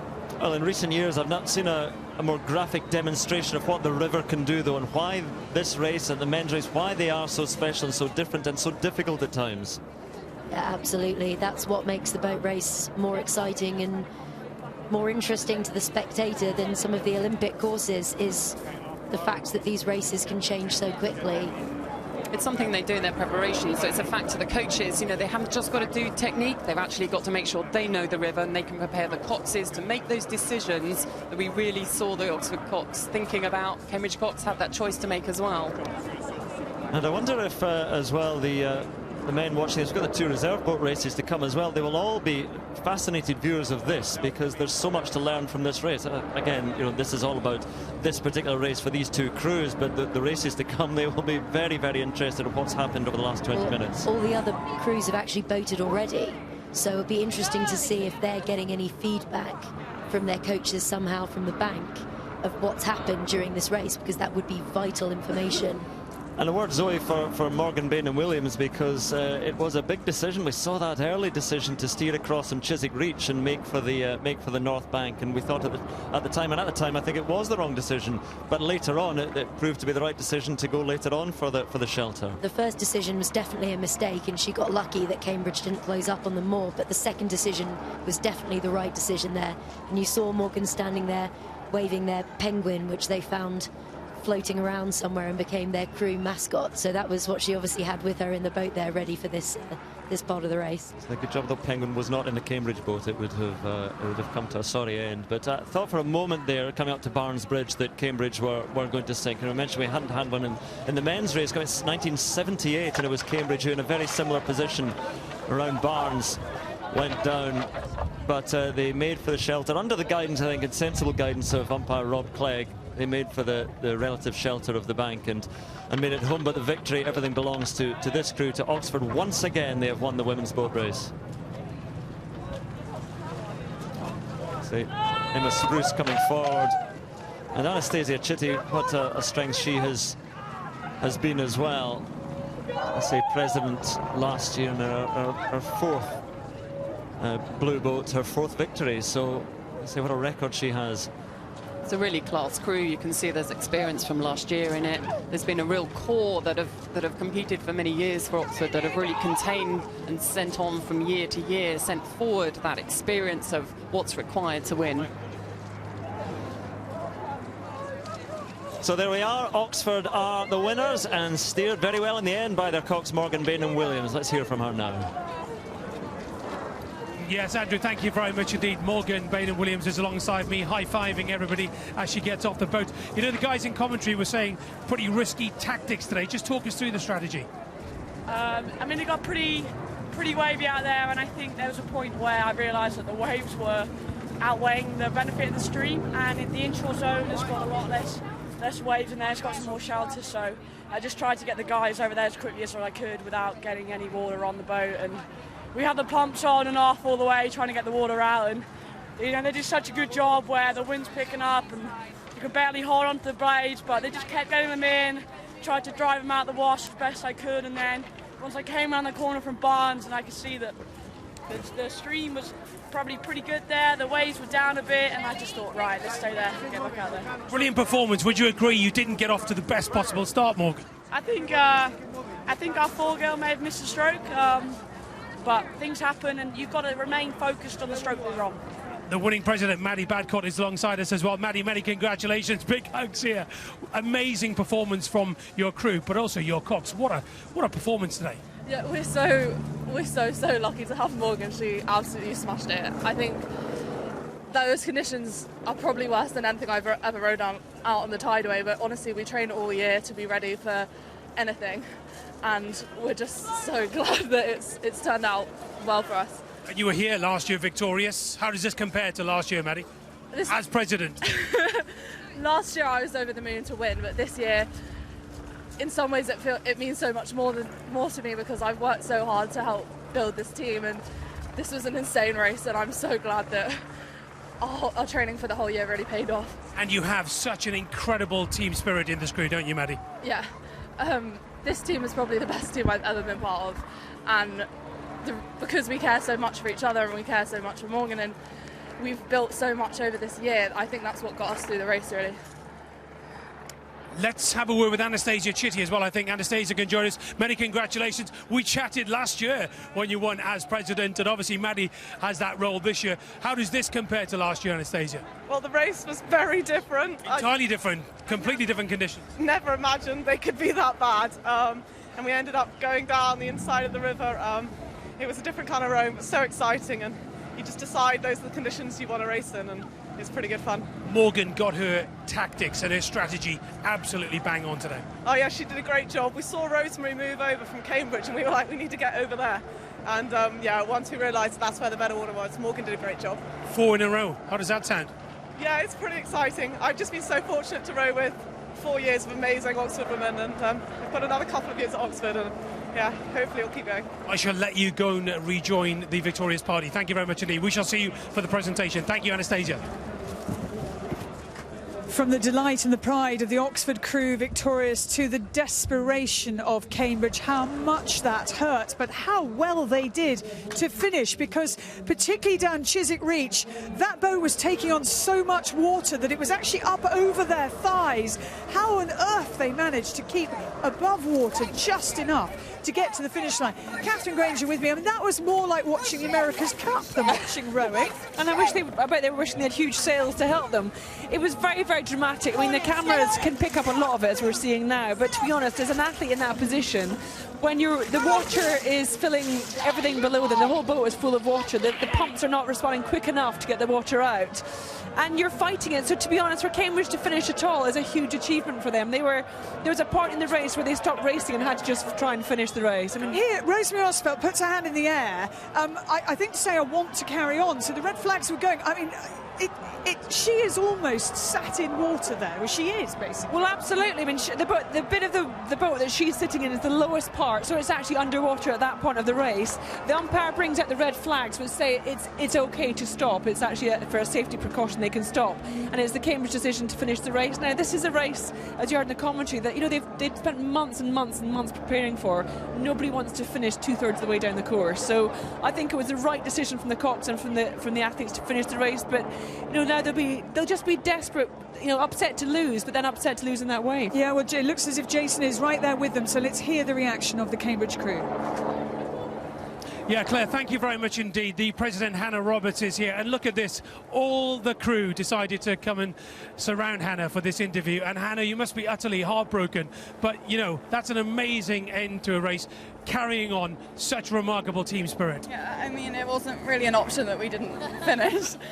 we put so much into this year, and obviously once we started going down, the result was not going to go our way, but we had to see it through to the end. Your boat appeared to be taking on so much water. What happened? When did you realise it was all going wrong? Through the second half of the year, it just started coming in faster than our pumps could get it out, and once it was filling up, there was no way the pumps could overcome it. I know it's defeat. I know you've worked so hard over the past couple of months. How proud are you of your wonderful crew who've gathered around you today? I'm so proud. I couldn't ask for better women to do this with, and I'm just so proud of it. Commiserations. Thank you very much indeed. I know that's been difficult. Thank you very much indeed, Hannah. Well done, team. Thank you very much. Hannah Roberts, the president of the Cambridge Women's Boat Club. There is Christine Wilson, the coach, who has now continued her 100% record. That is 4 from 4 for her, and she has got some set up there. They were utterly dominant, but it was a memorable race. I mean, I genuinely can't remember seeing anything like that, and I wonder what it was like on the banks. Helen Skelton is round about the Hammersmith point. They were still afloat at that stage. They were going well at this stage, and the crowd whooped as they went by. Even Sean Walsh got excited. I found an activity that means Sean is too exhausted to talk. Right, Sean, you tried to suggest that those ladies had a pathetic attempt. Now, how hard is it? No, yeah, but at least I didn't sink. I think you should get back on there. Let's stick to this activity where he cannot talk. Ladies, you row. Yes. How gutted, how embarrassed will they be? Oh, they will be so gutted. It's really, really tough, yeah. But, I mean, they did so well, and to sink, it's really unfortunate, but they've done very, very well, so they should be very proud. I think plenty of people should be proud of them. Yeah, it's a phenomenal effort to even get in that boat, isn't it? Yes, exactly. Really, really tough, but very, very well done. Incredible effort, chaps. You are in the celebratory camp because you both go to Oxford. Are you confident of a double? Yeah, very confident. I think, although it came into the bookies' favourites, I think, they're taller, but I think that the dedication of the Oxford crew should really shine through. And you row, how tough is it out there? Oh, it's pretty tough. Conditions aren't great, but they're Oxford winning conditions. I think, the time's right. They're confident, Sean. Nobody told you to stop rowing. No. Get back. It's 4 miles out there. It's longer than an Olympic course. Get rowing. I did 100 metres in 21.9 seconds. 100 metres is a drop in the ocean, isn't it? Yeah, absolutely. It's a drop in the ocean. Sean, carry on rowing. Claire, I'll make sure he sticks with this rowing machine for a little while longer. Yeah, just don't put him out on the water, because I'm not sure he'd survive it out there. Maddie Badcott, the winning Oxford president, said the worst conditions she has ever rowed in. But Oxford celebrates a dominant success. Cambridge win plaudits for their bravery and for managing to complete the course. Nadine Gradel-Iberg is with me. These are rowers you know well. You've competed with them. You won the race with some of them, certainly with Anastasia, with Maddie. How impressed were you with what they managed out there today?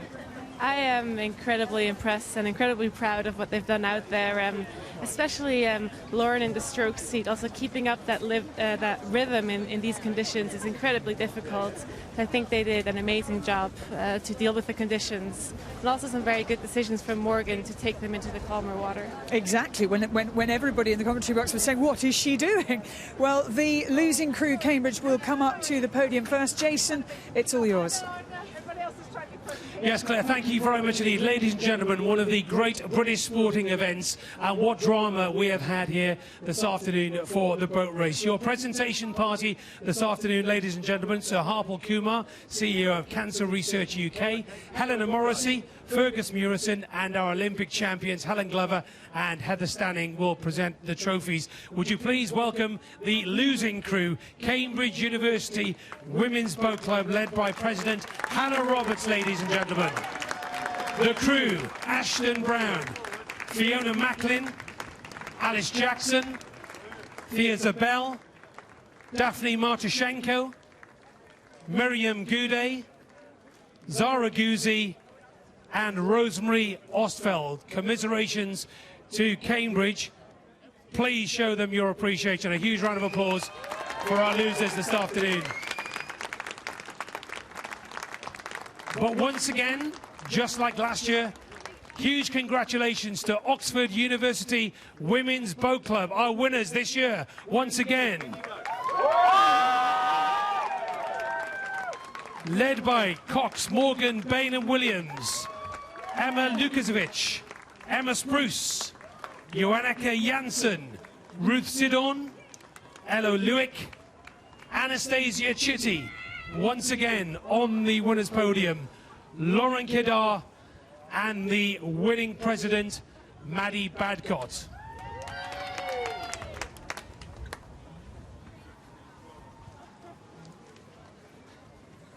Four out of four now for Anastasia.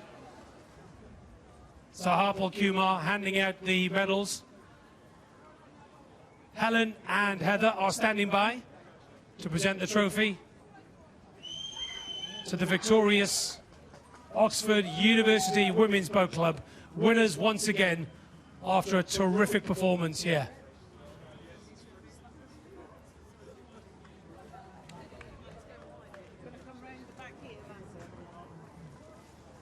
Your president, Maddie Badcott. Sir Harpal, if you can hand over the trophy now, sir, to Helen, who has the honour, with Heather, of handing the trophy to Oxford University Women's Boat Club and the president, Maddie Badcott.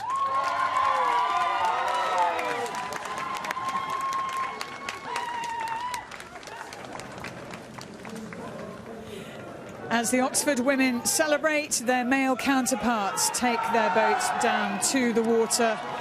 And the Oxford men coming into this race on a similar dominant run of form, having won the last three races. But this is one of the most inexperienced crews for a while. Just one returning blue in Jamie Cook.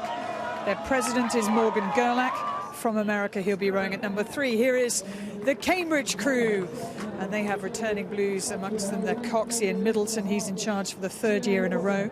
And the core of the boat, 3 big Americans, Luke Juckett, Henry Hofstott, who's the president, and Ben Rubel, the vice president. Their average height is 6'4", the average weight 13 stone 13. They are the heavier crew, and they have strong form coming into this. But as we saw from the women's race, the conditions out there are as tough as they have ever been on boat race day. So genuinely anything could happen. Now, if you think that the rivalry between these two great universities is limited to the banks of the Thames, then think again. They've been competing all year at a variety of different sports. Here's Andrew Cotter to tell you more. Well, the sporting clubs of Oxford and Cambridge have been locked in ferocious competition for well over 150 years. The boat race is, of course, the oldest and the best known, but here at Twickenham, for example, we have the varsity matches in rugby union, which give a real taste of the fierce rivalry between the two universities. It was the Dark Blues of Oxford who came out on top in the men's varsity match, while Cambridge were triumphant in the women's fixture. So what's next? What about powerlifting? The light blues, no jerks as they cleaned up there. Some other students were out on the piste, as students do. Skiing and snowboarding finished 1-1, which meant that Cambridge led by 4 wins to 3 at the end of December. Staying with a wintry theme, no jolly hockey sticks here. Oxford's women swept all before them out on the ice. And their male counterparts were kings of the court, winning the basketball. Cambridge romped home in the horse racing, but in outdoor ultimate frisbee, yes, that's a sport, it was Oxford who were flying high. Cambridge were squeezed out in the squash, and they were crushed in the 100th men's lacrosse fixture. But in the women's cross-country, it was Oxford left trailing. So on to Rugby League, which doesn't quite have the same varsity background as Union, but Oxford were in a different league. 70-0 winners to help the Dark Blues lead 24-23 at the end of February. They also took the women's gymnastics with a spring in their step. Meanwhile, Oxford hosted the 109th varsity boxing competition, which saw the first ever Women's Blues awarded. Their match ended in a draw, with Oxford winning the men's event. It means so much to everyone here. It's so much bigger than you that everyone just kind of gets caught up in the narrative. It's been going for hundreds of years. Like, it's just spectacular. Moving on, Cambridge had the upper hand in trampolining, also in korfball, I'm not quite sure what that is, and of course cheerleading. But the Dark Blues came out on top at badminton, winning the men's and women's matches earlier this month. And in that very traditional British sport, rather gentle pursuit, Australian rules football, it was Oxford who ended up doing all the celebrating. There'll be a few beers and drinking out of that delicious cup. And so, with the overall standing delicately poised, we're here just a few hundred yards from the start of the boat races at Craven Cottage for one of the oldest fixtures in world football. It began in 1873. It is time for the latest edition of the varsity football match. And that football match has been won by Oxford. The score 2-0. This is the first goal from Alex Satsenius. Great skill there. And that means that for the varsity sports of the season 2015 to 2016, Cambridge so far have 37 wins, Oxford have 38, 2 draws, and there are 16 remaining sports this academic year. Well, we are on the banks of the Thames now. Constantine Louloudis and George Nash are with me. We've got our life jackets on. Catherine Granger is here as well, because we're about to get on a speedboat to head down the river, which normally is something I really look forward to, but given today's conditions, I'm not so sure. I know, watching this sort of race to win turn into a battle to survive, I don't know how we'll be faced out there. We've got an engine. Yeah, well, indeed, that helps. Constantine, you would have watched the women's race closely there. What did you make of it, and indeed how difficult it is going to be there? Well, the truth is we were relying on a smartphone connection over there, and it was all a bit of a hubbub, so I couldn't see much, but from what I saw, it looked absolutely savage. Those conditions, never seen anything, well, I've never rode in anything like that, and I think it's a bit merciful they made it to the finish, and I think it's going to become really tactical for the men's race. You know, there's going to be shelters for different crews at different stages of the course, and I think the Coxes are going to have a big role to play. OK, well, let's head out there, because Matthew Pinson was following the women's race. He was the reserve umpire, and he can give us a real update on how difficult it's going to be for the men. Matt. Claire, thank you. We've just returned on the umpire's launch, which follows both the women's race and the men's race. And I think everybody saw the absolutely biblical conditions that are out there. There's a wind that's coming against the tide, which is really making huge mountains of water out beyond Chiswick, which is where the Cambridge women got into such difficulty. And the real challenge now is that on an incoming tide, the river is coming up and up all the time. And that's going to make the conditions, in theory, worse and worse. So we're keeping our fingers crossed that everyone is going to get to the finish line in this race, but there's no doubt that these conditions are absolutely brutal for the crews that are out there racing. We're going to keep our fingers crossed, as I say, for a safe finish for this race coming up, but it is really, really tough. Well, James is going to be our driver here, taking us safely, hopefully, to the finishing position. With Constantine and George, I mentioned earlier that they used to race in opposition to each other in the boat race, now both part of Team GB. And they could yet, in Rio, be rowing alongside a man called Mohammed Sabihi, who had no rowing background, who hated water, actually hated the sport of rowing when he started it now, but could be part of the Olympic team in just a couple of months' time. Here's his story. Feeling on the water is unparalleled to anything I've ever done. That feeling of harmony, getting a reward for work. When you look at the boat race and you look at our team, you build a bond for life. My first rowing stroke, I was 15. I took to it really badly. I kept falling in. So there were many moments in the first 6 months I wanted to quit because I hated the sport. Hi, Sue.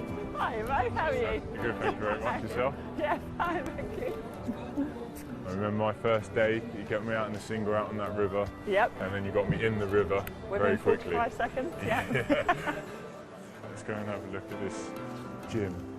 Hasn't changed much then since No, it hasn't changed 2008. much. It's still got that Rocky IV feeling to it. Nice and cold, very back to basics style of training. It was not common in my school for people to row.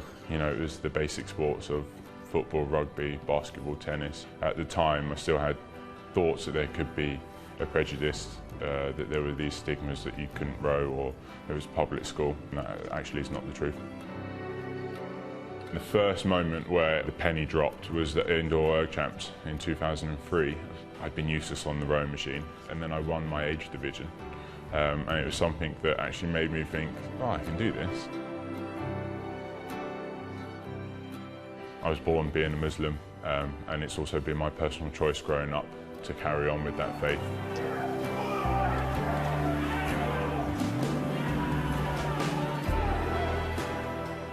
There's been no prejudice against me about being a Muslim. It's been very accommodating as a sport to allow me to fast, and I like the fact that I'm an ambassador for the religion. I don't like the fact that I'm one of the first, but hopefully that's for the next generation. Well, Constantine and George obviously know Mo very well. He was talking there about trying to fast and still train. Now, Ramadan next year is due to be from, I think, June the 5th or 6th until, well, 30 days later. How would he do that a month before the Olympics? Can he fast at another time? Well, I think he can put it off until the winter, but I think it comes at a cost to him. I think, if I've got this correctly, he has to pay for 1,500 meals for people in his native country of Morocco. So, and then do Ramadan in the winter back in the UK, I think. But I could be wrong on that. But yeah, no, I rowed with Mo at the Olympics in 2012, and Ramadan fell during the Olympics that time. That's exactly what he did. So he moved it to December. He made a sizable charitable contribution to a Moroccan to have effect in Morocco, I think. And then he was able to do it in December and get permission from his imam, all of whom apparently were very supportive. He's a great character. He's a wonderful guy, and I know you both think a very, very talented rower. Right, James, we're off down to the finish. We're going to hear from Andrew Cotter, obviously, in the commentary box, and before that, Helen Skelton, who's at Hammersmith Bridge. Yes, we are surveying the river situation at the moment because this young man is a rower at Cambridge. Would you want to be out there right now? It's a lot choppy than it looks. If they gave you a seat in the boat this afternoon, would you do it? Yeah. You would? Yeah. When you say it's a lot choppier than it looks, it does look a bit like a mill pond from here to people just having a nice little meander along the south bank of the river, sitting in there on that surface. We've seen how difficult it was for the Cambridge ladies earlier. How difficult is it? It's hard to describe, but it's not the same as it looks here. It's definitely not flat. What do you reckon, Sean? Has this whet your appetite for rowing yet? Oh, well, I've done the rowing machine, so I've experienced what these athletes go through. I understand their pain and what they're going through. So yeah, I'm looking forward to this one. Who I think Oxford is it? Oh, thank you for people passing me alcohol. The level of dedication is something I'm not suspecting that you are too familiar with. Think about how much these guys train, like professional athletes, train, like full-time athletes. 7 hours a day or something like that. Twice a day. Not 7 hours a day, twice a day. They train for 7 hours in total, 6 days a week. That's incredible. The only thing I do for 7 hours is sleep. Nothing else I do for 7. There's nothing. That's incredible. You're an inspiration. Thank you. Hey, turn your eyes this way because soon, very soon, you will see our colleague Claire Balding making her way down the river, making her way to the finish line so that she can take in the men's boat race. This is your first experience of the race so far. Yeah. How are you finding it? I'm loving it. I'm really looking forward to this. Who's meant to be winning this one? Oxford or Cambridge? I've got no idea. Do you know who's meant to win? Who do I know? No, that's kind of the idea with sport. You don't know the outcome beforehand. But everyone knew that Oxford were going to win that. Well, no, not everybody knew. Let me go down the line. Have you got a prediction, Oxford or Cambridge? Cambridge, certainly. Do you have an affinity with Cambridge? I may go there, so yes. You may go probably. there. You jump and revealed it all. Look at that. Yeah. Right. That's not where'd you get that? JD Sports. I'm concerned at where this might go, so let's turn our eyes to the river and keep our eyes out for Claire Balding making our way down. Is it Balding? Is it Brosnan? There she is. Look at that. She's Bond. Claire's turned into Bond. She wants the next Bond role. Look at that. She's cheating. She could absolutely nail it. Give her a wave. Everybody wave to Claire. It's Claire. Hello, Claire.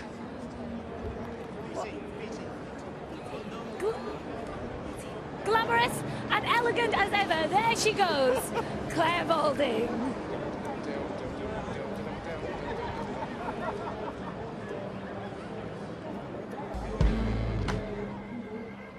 Hello. Hi. Hey. Hi, Claire. How are you? I'm Claire. Hi, I'm Luke. Luke. Hi, Ben. Ben. Very nice to meet you both. This is very tidy. It always looks like this. Yeah, right, okay. We rode at Wisconsin together. We went to U23 camp together. We both got cut from U23 camp together. Both kind of came to Cambridge together. We both lost the boat race together. We're both going to win it together this year. Yep. Do they bring out the best in each other, do you think? I think so. I think they're very different, but they complement each other really well. Luke is very emotional. He wears his heart on his sleeve, whereas Ben is much more calm and cool. You must feel like more than friends, more than teammates. You must feel like family. Being on the same team for such a long time like we have, we've seen a lot of success and failure together. You can kind of tell when the other person's maybe not having a good practice or a good day. When were you both first aware of the boat race? For me, it was 2010. We had a Wisconsin guy here, Derek Rasmussen. That was my first year at Wisconsin. And the fact that it could lead somebody who was once just like me all the way to England, all the way to Cambridge, doing the boat race was a very inspiring thing to see. What was your parents' reaction when you first mooted the idea of coming to Cambridge and rowing in the boat race? So initially, my dad said he thought it was one of the stupidest things he's ever heard. But they recognized my kind of passion for it and have been nothing but supportive my entire 3 years that I've been here. How strong would you say the Cambridge boat is this year? Strong. We have had some good success early on in the year, and we sort of used that as a platform to build our 8 off of. I think we have a core this year of guys returning, and actually a newcomer, Lance, who has a lot of international experience. So we have this core that can really drive the whole team. What do you think is going to happen this year? In terms of race, how we're going to win. We shall see the confidence that all sportsmen have to show outwardly, of course. Sometimes even the sportsman himself does not actually believe it deep down, but you sense that this Cambridge crew does believe it, and with good reason based on their training and their performances. But again, the variables today, the river, throw everything into a little bit more uncertainty. Just to update you on the reserve races, Cambridge women, Blondie beat Osiris. Cambridge women won the reserve race, and Oxford, Isis beat Goldie, Oxford winning the reserve race there. So just one more race to come, and it's time to get a bit more technical here and take you inside the Oxford boathouse in the company of Jamie Cook as the two crews warm up. Oxford's only returning blue, Jamie Cook, who can explain a bit more about the boat itself and the roles of the men who fill it. Hi, I'm Jamie Cook, and I sit in the 7th seat of the Oxford University boat. I'm going to show you the ins and outs of our boat, but also the roles of the rowers within the boat.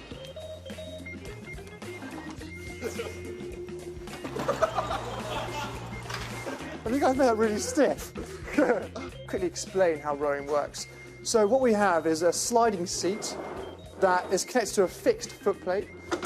We each have an oar, and the aim is to lever our body weight through the water to try and propel the boat as far as possible in every stroke. So this is our Cox. He not only steers us, but also communicates our race strategy.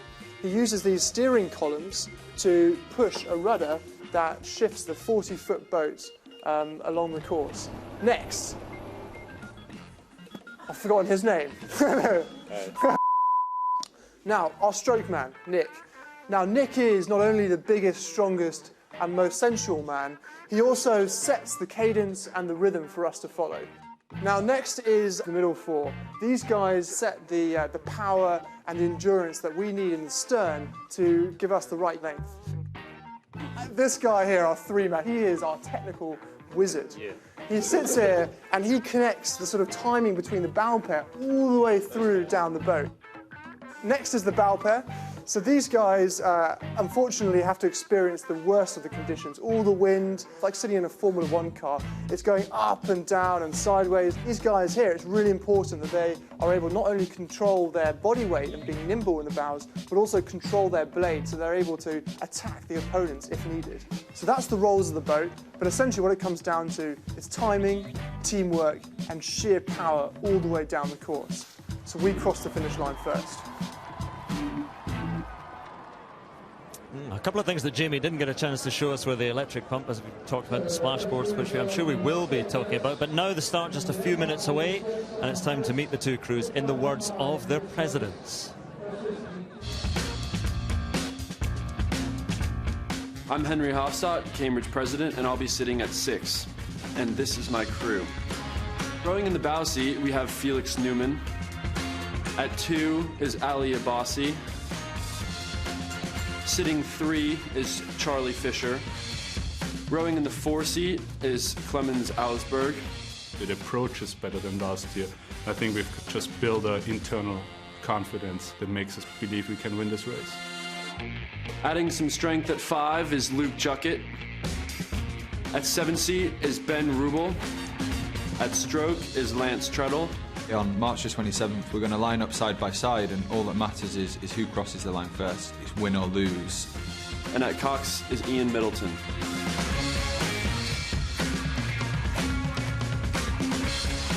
My name is Morgan Gerlach, and I'm the president of Oxford University Boat Club, and I'd like to introduce our crew. At bow, we have George McCurdy. We're still aware of how well we've done in the past as a university, but each year is different. This is our year, this is our story. In 2 seat, we have James White. Sitting in 4 seat, we have Josh Bogowski. Rowing in the 5 seat, we have Leo Carrington. In 6 seat, we have Jürgen Veit. Taking on 7 seat, we have Jamie Cook. Stroking the boat, Nick Hazel. Once I started training for it, I was going to do everything I could to ensure that I made it in the end. That's why I'm here after 4 years. Coxing this year's boat is Sam Collier. It really is a challenge like no other, and it's just an amazing thing to have the opportunity to do.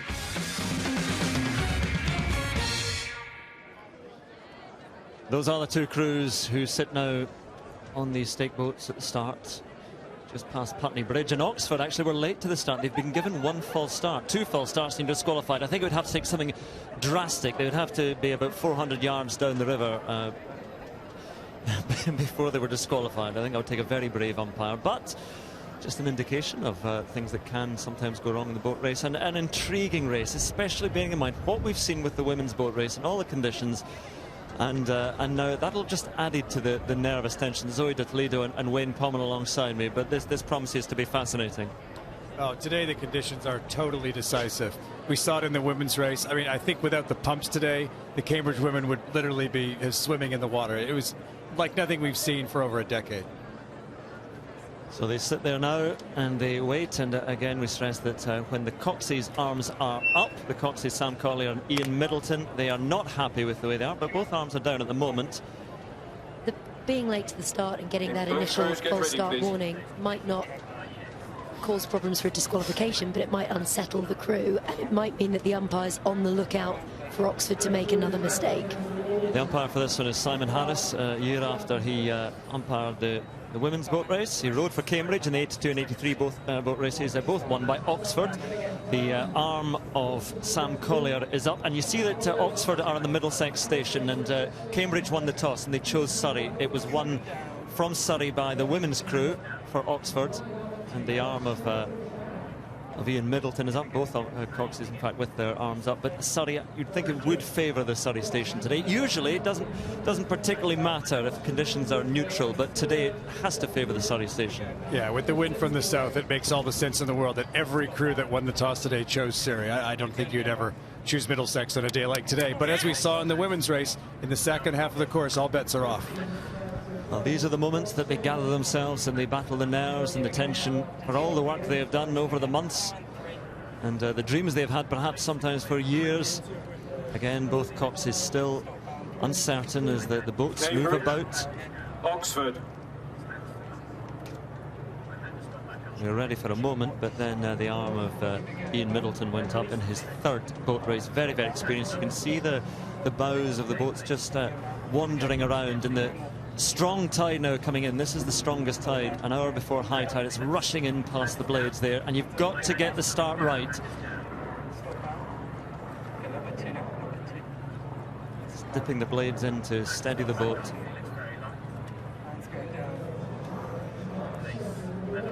And the arm of Ian Middleton up on the Surrey station, but he's ready now. We're ready now. Go is the instruction from Simon Harris. The 162nd boat race is underway, and both crews try and push out up to 45 strokes a minute. Desperate for the best start here, and they will have that fierce pace for a minute or so and then settle into that rhythm. But who gets the better start? I think Oxford got away slightly cleaner there. Cambridge looked to be pointing slightly towards the Surrey bank. I don't know if that was bad planning or bad execution on the start there, but actually now it looks like Cambridge are moving up.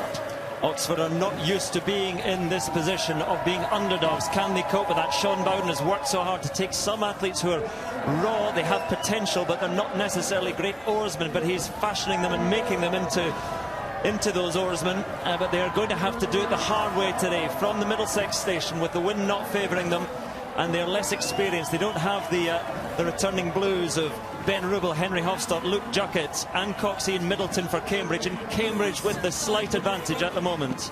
Yeah, this is the first year in a number of years where you'd say on paper Cambridge might have the slightly better crew. So the question is, can they make it happen? Can they get ahead of that reputation, that confidence that Oxford has built for themselves over the last few years? I think Cambridge look the tidier crew as we've come away here. Lance Treadle looks very relaxed there in the stroke seat of Cambridge. Matthew Pinston is there in the water watching this one for us. Your early thoughts, Matthew? I think it's a very even start. The weather at the moment, we're all expecting the weather to get a lot worse as we go down the course. At the moment, it's almost benign, the conditions here. But Cambridge looked very smooth and very confident at this stage. Ominous, I think, for Oxford, even with their corner on the Middlesex turn by Fulham Football Ground. Yes, you can see the Cambridge bow seat and two seat of Felix Newman and Ali Abbasi have just edged clear of Oxford, and they do have that early advantage, as Matthew was saying. Ominous signs for Oxford.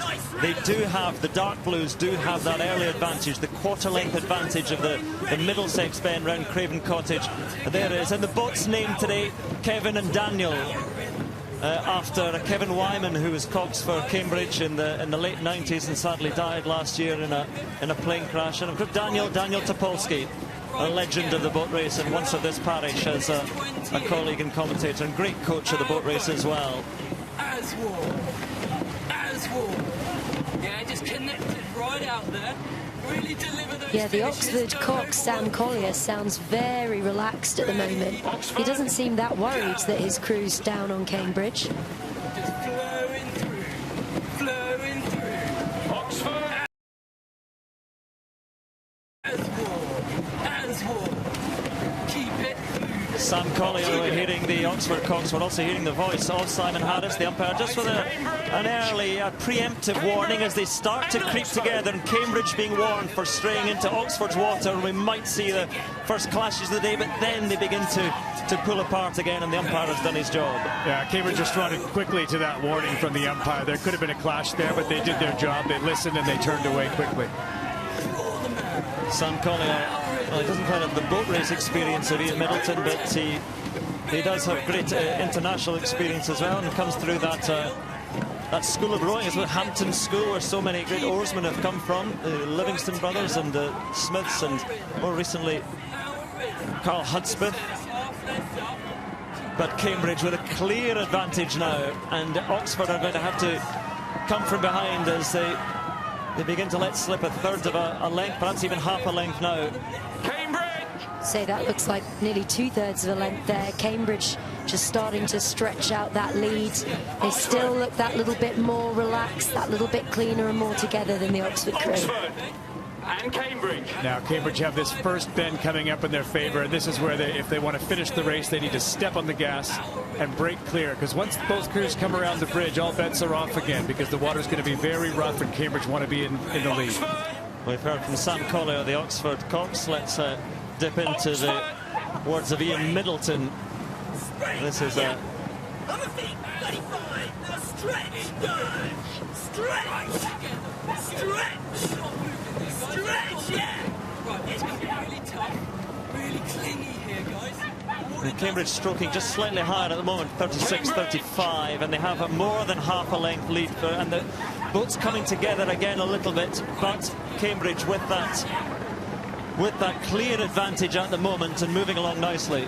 This is where Oxford are going to be looking to put in a big push. They need to maintain overlap here, and then they're going to need to stay with Cambridge around the outside of this next bend.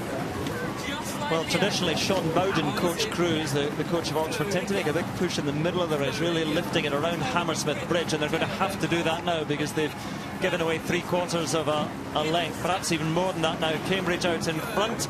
Matthew Pinsent's come in again.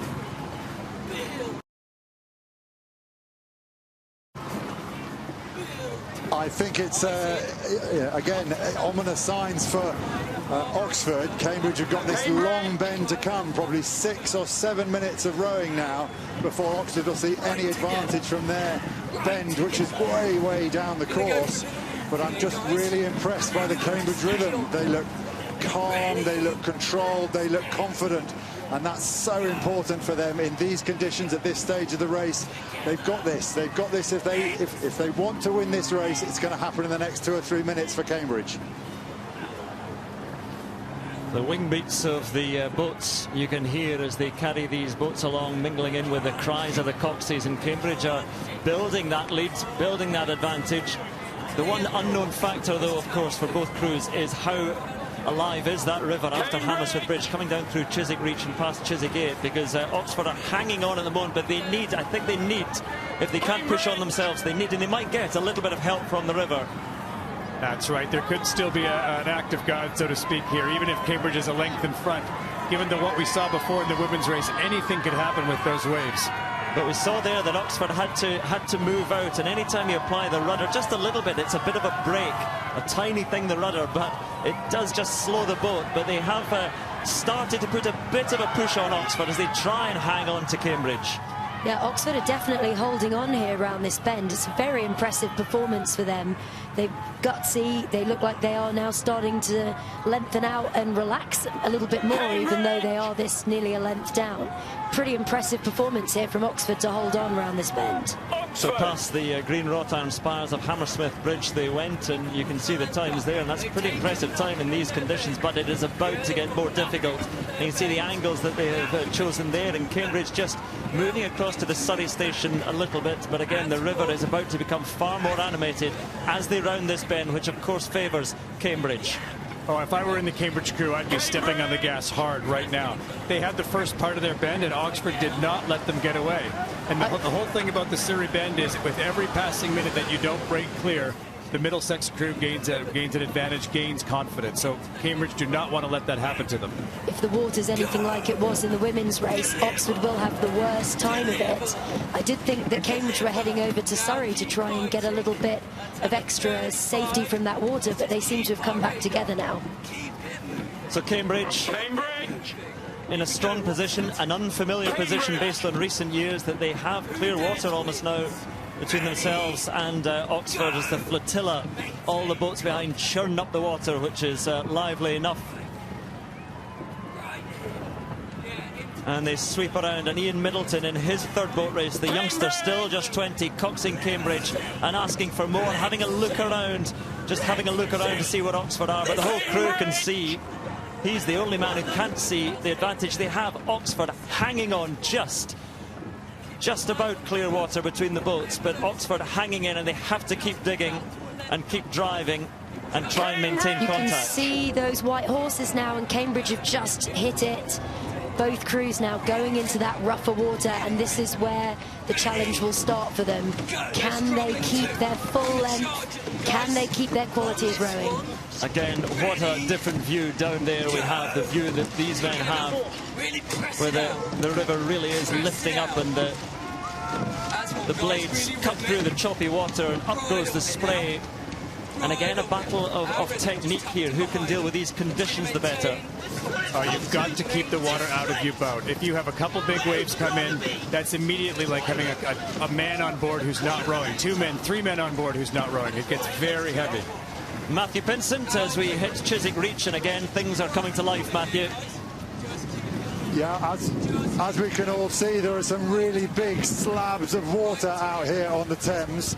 And at the moment, I'd say it's still Cambridge's advantage, but there's an interesting dynamic in that their corner is beginning to run out within the next 2 or 3 minutes. Oxford probably have got 2 or 3 minutes to save the race. If they can stay in contact, then of course they get their last bend. But the real test at the moment is against the river. It's not against the opposition. How clean can you be? How smooth can you be? Can you stay on top of the waters of the Thames? That's the real challenge at the moment. Both crews are battling the angry river today, and Cambridge, as they have that clear water, as Matthew was saying, Oxford have to try and re-establish contact, because otherwise Cambridge can choose their line, so the final bend is not in favour of Oxford. So Oxford, if they re-establish contact, then Cambridge will have to move out. It is worth pointing out that although some of the Oxford crew haven't raced in the boat race before, a number of them were in the victorious ISIS crew last year, the reserve crew that did actually row through the Cambridge reserves when Cambridge had clear water on them. So they have experienced rowing back through a race that looks like it's done and dusted. I see the boat rocking from side to side, and this is where Sam Collier, the Oxford Cox, has to not quite lie to his crew, but tell them that they are really still in contact and can still do this. Yeah, in a rowing race, once you start to fall a bit behind, you lose the ability to see the other crew, to hear the other crew, and it can become very hard to motivate yourself, and you rely on your Cox to tell you really where you are in the race. Here is Sam Collier, a 20-year-old.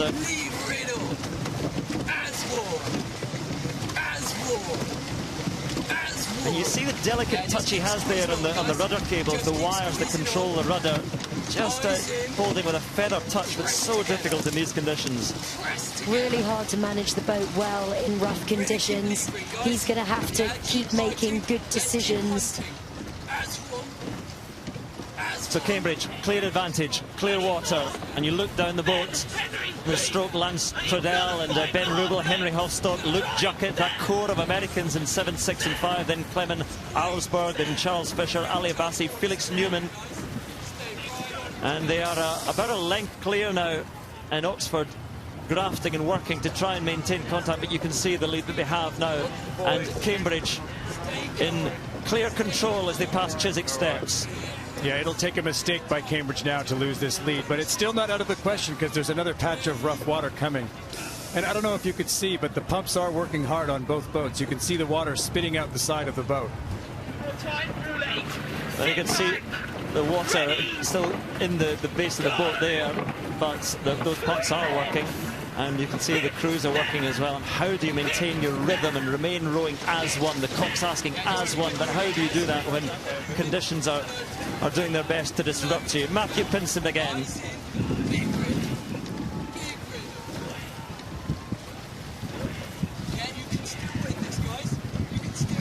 You can just see that the challenge of the river that was setting up 3-4 minutes ago, Cambridge have met admirably. They've rowed cleaner, they've rowed smoother over the top of that water. And the real psychological challenge for Oxford now is they know they're behind, they know it's a really testing day on the river, and it just feels heavier, it feels wetter.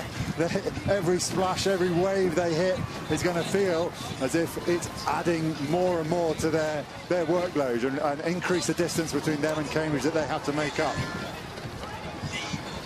Both crews are working in a world of noise and effort and spray which is being kicked up, and I wonder if it's worth a desperate gamble by Oxford. At Cambridge anyway are cutting across to the Middlesex station. They're heading closer to the back there for a bit of shelter. Yeah, I think both crews learned from maybe what happened in the women's race. They're doing the right thing by seeking the shelter of the Middlesex bank, because if you're out in the worst of it, there's a risk of sinking. Look at that. Well, this is the boat race at its liveliest best for some who enjoy seeing this challenge, but Oxford are really working hard here. You see every little wave that comes up and the blades cutting into it and kicking up the spray, and it's a thankless task almost now for Oxford, because they're beginning to lose further distance to Cambridge, who creep further clear. You saw Ian Middleton, the Cambridge Cox, just turn around and look behind him at Oxford's progress there. Did look like Oxford were holding. It looked like they were staying with them. But these last few strokes, they've started to slip. I think they needed to tuck in perhaps a little quicker. Well, the often flat grey brown waters of the Thames have really come to life today as they pass the Weeping Willows and the bandstand, and heading closer still to victory for Cambridge. They will move beneath the central span. Both crews have to go through the central span of Barnes Railway Bridge, but Cambridge have that distance, which must be 3 or 4 lengths now, and still Sam Collier asks his crew to believe, well, no, just a couple of lengths there, 2.5 perhaps, and still he will say, you can do this. And you know, they're not losing any further contact. No, they do seem to be holding that distance well. They're looking still reasonably relaxed, actually. Maybe not quite as confident as Cambridge's strokeman Lance Treadle, who's very experienced and quite a sort of calm, steely guy. They are going to have to pop out now through this middle arch, so we'll see how the steering takes them round here. Well, very few are the crews that come from behind at Barnes Bridge to win it. It's only happened 1949, it happened. Oxford in 1952 did it, and Oxford in 2002, but that was when Cambridge and Sebastian Meyer for them almost collapsed and was like a dead weight. So very, very hard now for Oxford to come from behind. About 1,000 metres to go from Barnes Bridge to the finish. Looked like a lot of this race was about making sure you were ahead when you got to the rough water, so that you could really pick your line and keep yourself out of the worst of it, and that's paid off for Cambridge. Yeah, they've held a nice rhythm through all the tough water, and there's a real look of determination on that Cambridge crew. They're not going to let this one get away from them. But a lot of courage in that Oxford crew as well. They have kept that gap to a minimum. Well, Oxford trying their very best to not lose further contact, but this is going to be victory for Cambridge today to end a long run of Oxford wins. Oxford have won the women's boat race. The reserve boat races have been shared, but Cambridge are going to take the one for these crews that really matters. Matthew Pinsent, what are your thoughts on the closing stages? Well, I think Oxford are racing for pride now. They know, they must know that the race has slipped away from them. But you've just got to imagine the atmosphere in that Cambridge boat, the pain, the agony of those losses that they've had previously, and it's all coming right. It'll be feeling so light, they'll be feeling warm, they'll be feeling dry, because victory is within their grasp. It's a magical, magical moment coming up for Cambridge. So there is the Cambridge crew in the bow seat: Felix Newman, Ali Abbasi, Charles Fisher in 3, and Clemens Auersberg, the tall Austrian, Luke Juckett, the returning American, Henry Hofstadt, the president, Ben Rubel. 3 Americans there in 5, 6 and 7, and Lance Treadle, the stroke man, Ian Middleton, driving them on, asking for a final push. But they will know that victory is shortly to be theirs. No thoughts of a quick time today. It doesn't matter. Oxford are hanging in. They haven't gone any further adrift. So the margin of victory will be 3-4 lengths, but Oxford, this will bring to an end a long run of Oxford victory. Just asking for a final minute's push.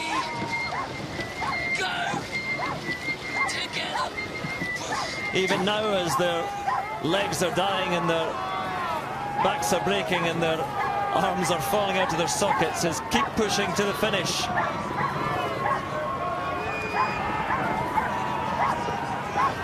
And still they drive on. But Oxford were winners of this race in 2013, 14 and 15. But this year it is going to belong to Cambridge. And for that core of the boat that we talked about, for Ben Rubel, for Henry Hofstadt, for Luke Juckett, for Ian Middleton at Cox, they know the pain of losing, and they'll be making amends for that today. And even the waters seem to have calmed down now as they come round that bend. They've done their work. Cambridge are really piling on here. They want to win by as much as they possibly can. Look at them go here. They are going to get every inch. It is Cambridge. It is Cambridge who take it, who win the 162nd boat race. 3 years of dark blue, and it turns now a lighter shade. Oxford, second best today on the Thames. And the bent bodies and dipped heads of beaten men, and the smiles and standing celebration of Luke Juckett.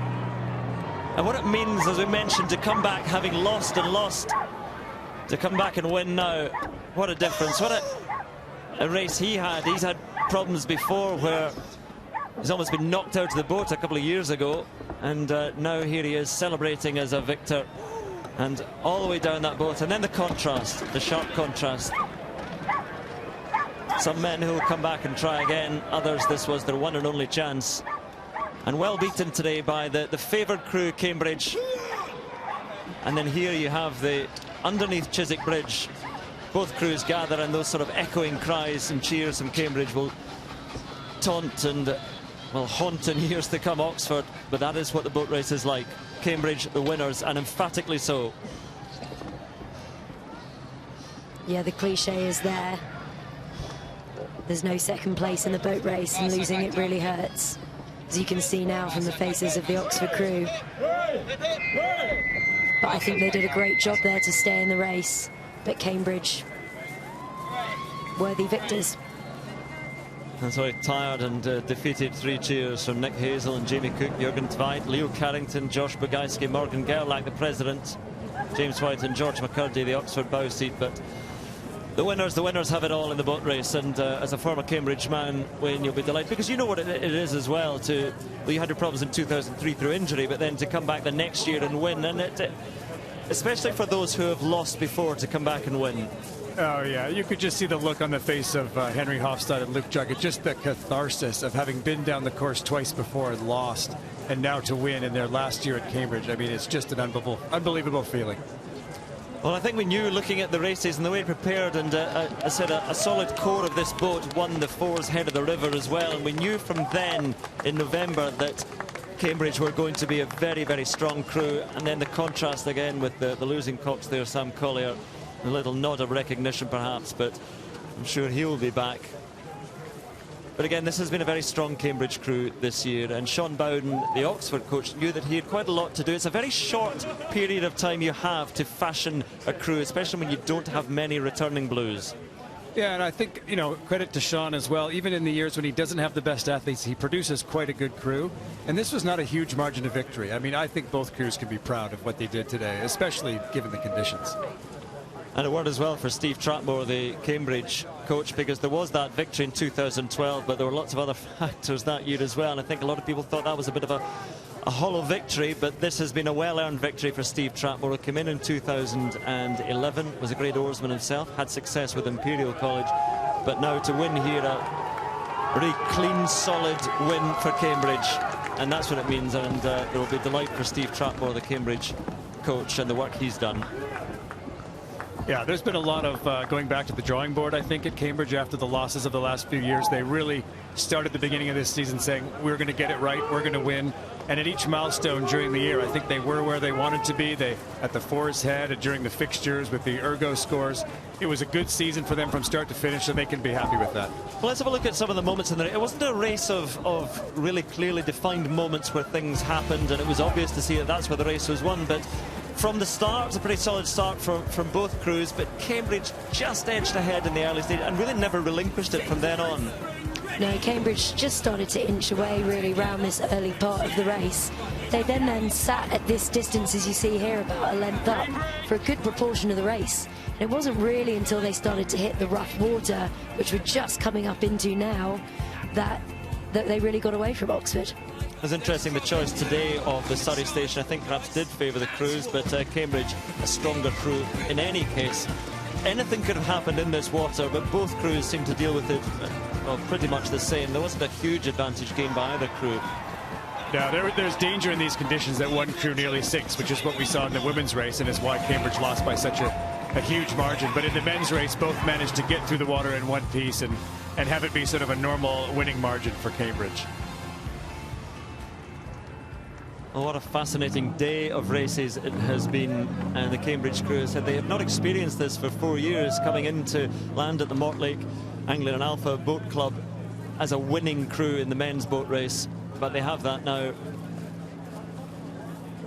And again, it will mean a huge amount, not just for the likes of Felix Newman, Ali Abbasi, Charles Fisher, Clemens Ausberg, but for Juckett and Hofstad and Rubel, who know what it is to lose.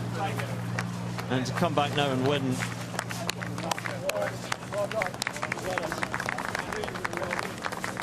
There's Henry Hofstadt, the winning president. And an embrace with Luke Juckett in his third boat race.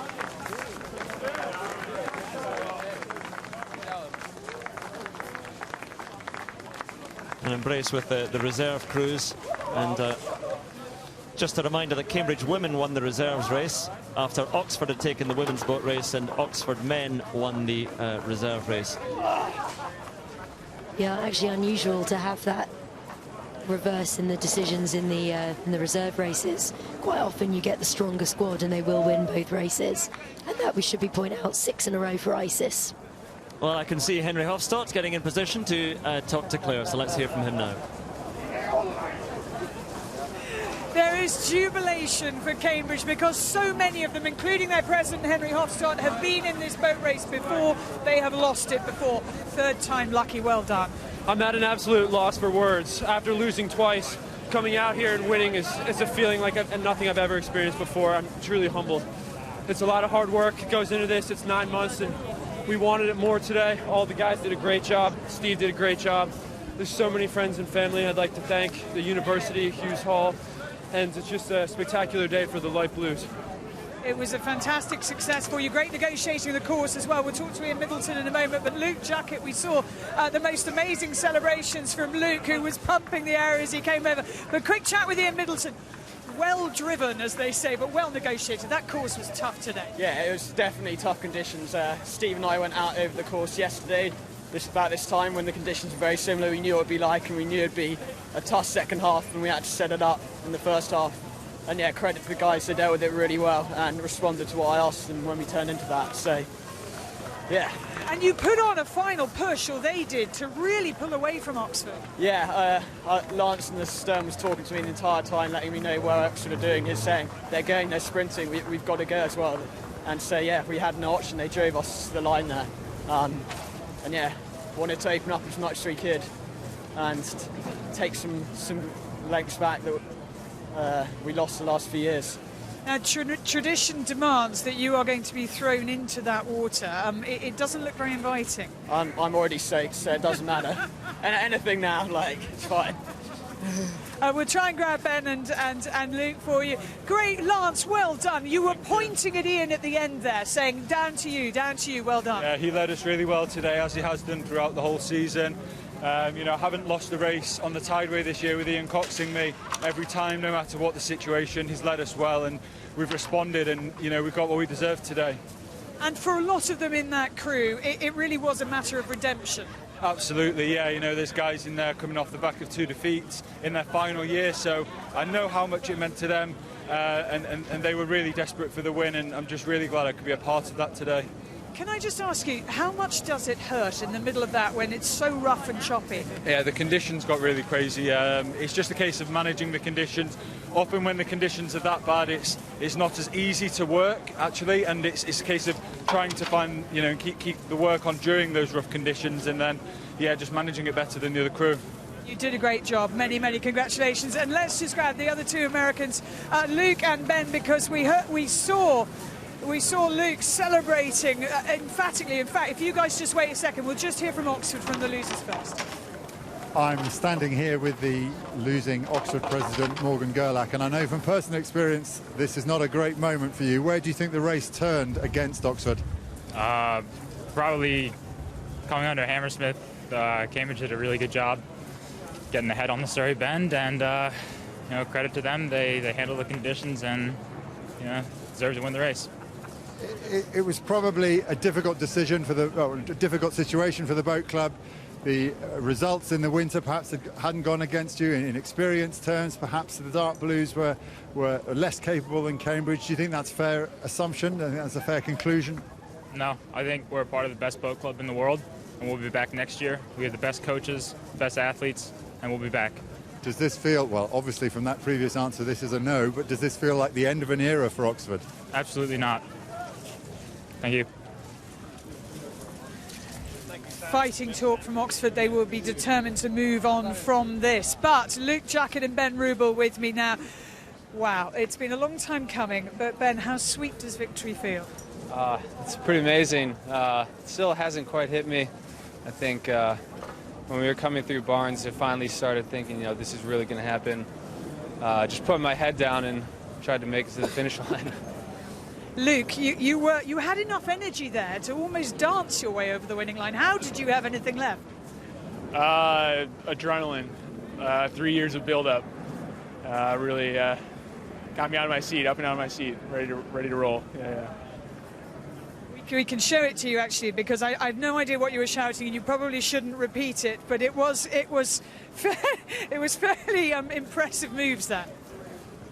Yeah, I was just saying this is Cambridge. Really loud. It was a long time coming. Coach put together an amazing plan for the year, and we all bought in. And it was a collective effort all the way through, and we're reaping the benefits now. It's actually, speaking to all of you, you've all mentioned Steve Trapmore, because this is hugely important for him. I mean, I guess, he wants to win just as much as we do, which is amazing to have as a coach. Truly, this is his passion, and, we all sat down around Steve and told him how much we really appreciate what he did this year. And at the beginning of the race, we all said we need to do it for Steve, because we think he's a great coach. He really builds a team, builds a boat, and I think he's finally going to get the credit that he deserves. You have done it for him, you've done it for each other, you've done it for yourselves as well. Let's get more reaction from Oxford with Matt. So I'm standing with the dark blue coxswain, Sam Collier. Do you think that was a fair reflection on Oxford, that result? Well, I mean, we really wanted that one to be our race. I don't know, we threw everything we had at it, and in the end, the conditions played a part. It was a tough one. How much about those conditions did you know as you went onto the state boats? Yeah, our preparations were very thorough. We knew it was going to be something similar to that, really strong winds in those sorts of areas, and we had some plans to try and deal with it that clearly were not effective enough. And just say a little bit about the qualities of the Oxford squad that you've trained with. I can't commend these guys highly enough. Really, it's an incredible team, an incredible setup here. Morgan wasn't wrong just saying this is the best boat club in the world, and there's just no question about that. Thank you for stopping. There we are again. We highlight the contrast on a day of contrasting weather, sunshine and storms as well. And for Cambridge, absolutely everything. This is Cambridge, said Luke Juckett. Much to that effect. He seems reasonably excited at having won, as he would be. Just ends that spell. It's not really a sort of era of dominance, but 3 wins in a row for Oxford, and finished now by these men who controlled it pretty nearly from the start. I'd quite be interested to hear, and I say it with a sense of trepidation, let's hear from Helen and Sean again. Well, I think our eardrums just about burst. There was a lady who squealed so loudly for Cambridge when we were stood here a few moments ago. She was absolutely ecstatic, Sean. Yeah, she's gone. I could do it for you if you want. Cambridge! It was very similar to that. That was our lovely Daisy, wherever she's gone. Ladies, was that the race you expected? Did it live up to the hype that we've been building up to? Yeah, because it was so close, like all the way through. With the women's race, they were quite far apart, but those were so close. It was tense till the end. It was dramatic enough for you? Yeah, it was. Now I'm trying to work out who you are supporting, because you've got an array of colours on here. Talk us through Cambridge or Cambridge or Oxford. Which one were you backing? Well, I actually support both because I went to both universities, so it's been really mixed feelings going through the race. I feel really bad for the Cambridge women, and I'm very happy that the Cambridge men have won. So I think in all cases, I think it's been a really, really good turnout for me anyway. You're friends with the Cambridge ladies Cox, aren't you? So tell her congratulations from us, a heroic effort from all involved, Claire, and plenty to celebrate down here. Cambridge. Ladies and gentlemen, it is time now for the presentation for the Cancer Research UK Boat Race for 2016, after the toughest, nastiest, choppiest conditions for many a while. On the presentation podium here, I'm joined by Sir Harpal Kumar, the CEO of Cancer Research UK, Helen Glover, Olympic champion, part of Team GB, David Searle, the Executive Director of the Boat Race Company Limited, Mitchell Harris, the CEO of Investment Management for BNY Mellon, and Heather Stanning, Olympic champion. Please, first, your appreciation for the effort and the commitment of Oxford as they make their way to the stage.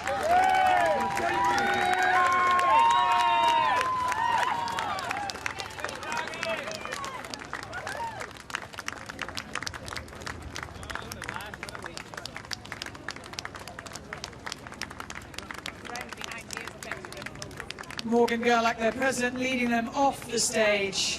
A tough, tough afternoon, a tough day. But as they said in their interviews afterwards, determined to come back. For the first time since 2012, the boat race winners are Cambridge.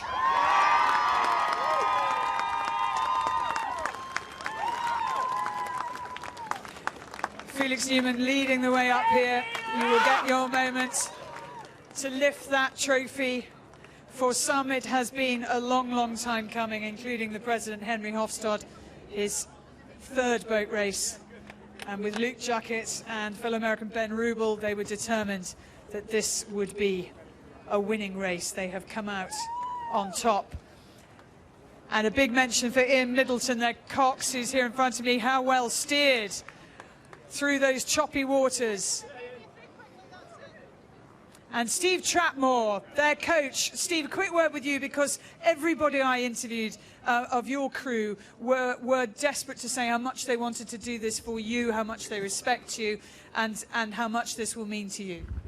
Well, I've got to say I'm really proud right now. I mean, it was the guys that were out there doing it, and, you know, we just tried to set them up all year round, give them a bit of confidence, and I think it was just epic, epic. Have you ever felt prouder?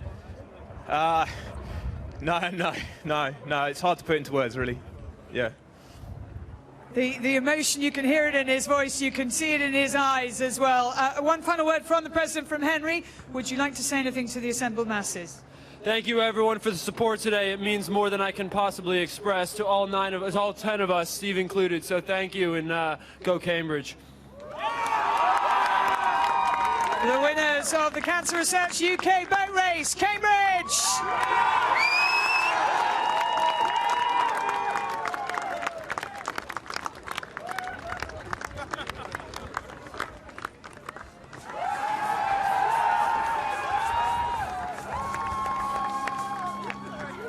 They're fierce and wild celebrations, and well-deserved celebrations for Cambridge in the Champagne spray. Not the first spray they've had to deal with today. A fascinating day on the river, where Cambridge in the men's race have beaten Oxford and beaten the conditions, because as lively as it has been for many years out on the Thames. And again, some experiencing this race itself for the first time, in Felix Newman, Ali Abbasi, Charles Fisher, and the Austrian Clemens Auersberg. But then there's Luke Juckett and Henry Hofstad, the president, who quite often says he's lost for words and then proceeds to show that he isn't. But Henry Hofstad, the president, on his third boat race. Finally a winner, Ben Rubel as well, coming back. Lance Trudell, the strokeman, and Ian Middleton. And all the celebrations are there. And it was Wayne Powman and Zoe de Toledo still alongside me. It was a very almost uncontrollable conditions. It was quite a controlled race from these men. It was. They were very disciplined all the way down the course. They kept their length, they kept their rhythm, even when the conditions were awful. And they did a great job to make it through that and come out on top. I totally agree. I think they were very relaxed in both crews, actually, and really held it together well. Just looking there at that shot from above, it looks like perhaps the Oxford women's cox, Morgan Bain and Williams, might be about to go into the water there. We'll not want to miss that. I think they were planning to throw the 2 victorious coxes in at the same time, which would mean, of course, one from Oxford and one from Cambridge, but I wonder if they'll do it separately. But these are the now traditional celebrations, and a more established tradition is this. Morgan Bain and Williams is getting ready to be hurled. She'll probably change direction at the last moment and go somewhere else, but she's getting ready. But Cambridge are going to do the men's at the same time. So here we have Ian Middleton who in his third boat race has not experienced this, and Morgan Bainham-Williams in her first. And into the Thames they will go. The winners of the women's boat race, Oxford, and the men's Cambridge.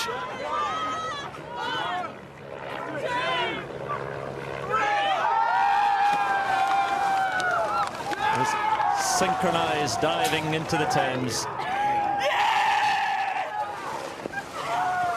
Well, there we are, Cambridge and Oxford together. Isn't that a nice way to finish it?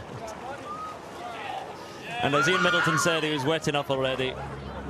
After a hard day out on the river. That was rather ungainly. Ian Middleton got some good height there. It's more a sort of skimming stone from Morgan Bainham-Williams, but any other time that would be deeply unpleasant, but I think any Cox would like to go through that, the celebration of being hurled into the Thames after winning. And for Cambridge today, it is victory in the men's race, Oxford in the women's, and what a day it has been on the river. The sun is out now, but we've had a little bit of everything, and all the champagne for Cambridge. Zoe, your final thoughts? I thought great racing from all of the crews, really well held together in those rough conditions that no one wants to go out rowing in, frankly. So really well done from everyone. And Wayne, something that you've experienced as part of a Cambridge crew back in 2004, it means the world. Yeah, and the question really is what happens now. So Cambridge will be determined to show they have their system right, and Oxford want to show that it was a one-off. Congratulations to Oxford in the women's boat race, to Cambridge in the men's, and still down there amongst it all is Claire. Well, of course, we have the whole afternoon of racing to reflect on, and looking back to the winner, the Oxford win in the women's race. Christine Wilson, the coach, with me now. That's 4 out of 4 for you, 100%.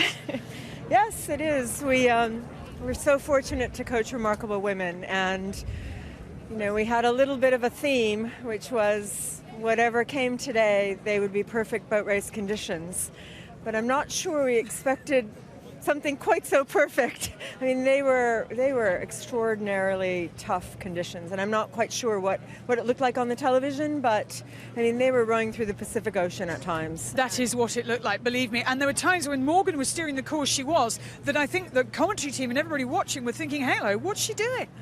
Well, Matt Pinsent was with me in the following launch, and he kept telling me that it was okay. And I was wondering if he was right, because, you know, she cut across out of her station to one side of the river and then came back across. But when she got over there and we could see the water she was in, it was a brilliant decision and really brave, you know, to make in the moment. She said internally she was thinking to herself, Christine's gonna kill me. But she instinctively knew that she needed to get her crew to better water, so she did the right thing for them. She did the right thing for them, and they did the right thing in battling on through it, because my word, they were good, they were committed. All that training you've done with them, all of the work that you've done in getting the technique right, and for them to stay calm within the moment and almost to not think of it as a race against another crew, but to think about it as a competition with themselves to be the best they can be.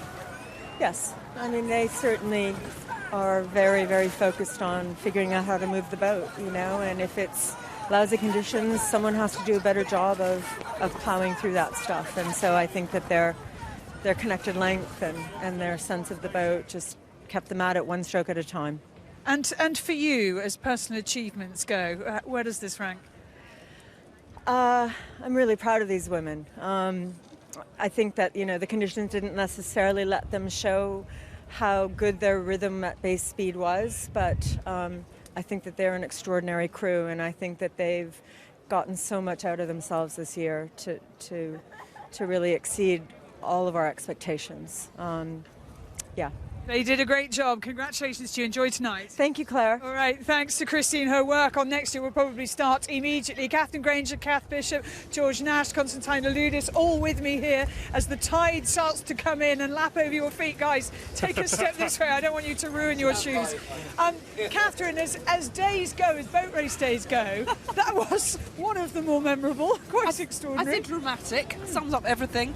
Yeah, I mean, we all want good races. We want close races. We want races that people have to fight for. And that today had it all, and more. We didn't think the weather would play such a huge role in it.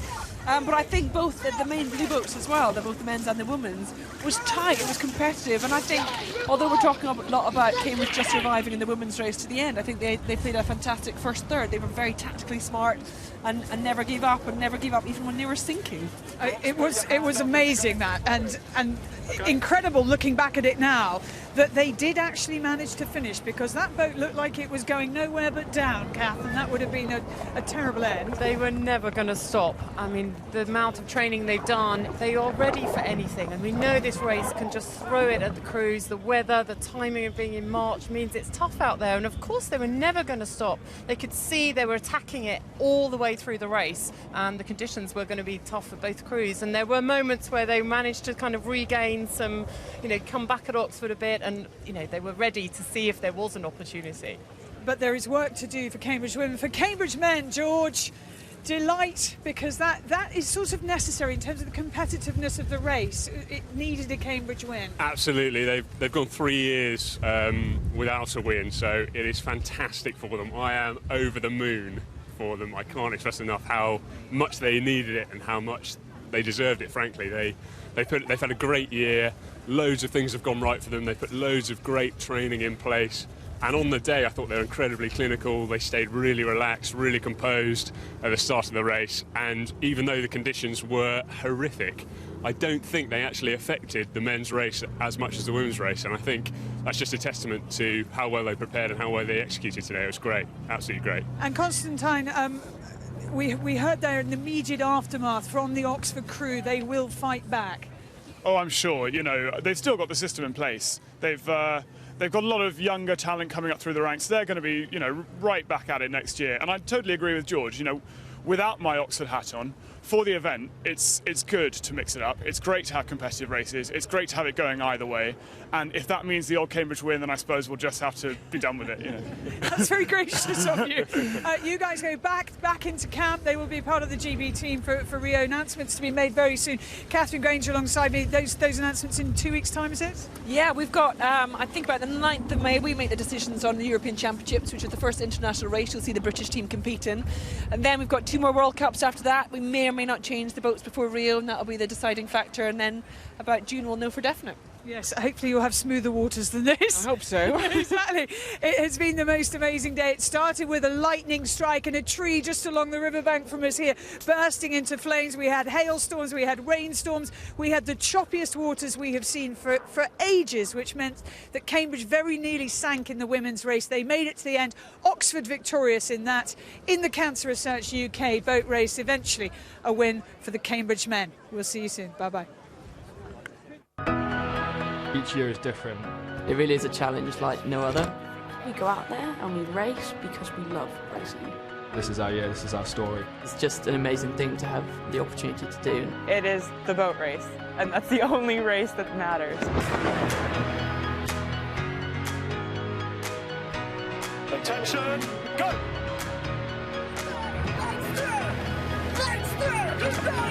It is absolutely brutal down here. In the shadows of Barnesbridge, Cambridge are sinking. Oxford are going to win, and by a handsome margin as well. It's the 162nd boat race is underway. Cambridge look very smooth and very confident at this stage. 3 years of dark blue, and it turns now a lighter shade.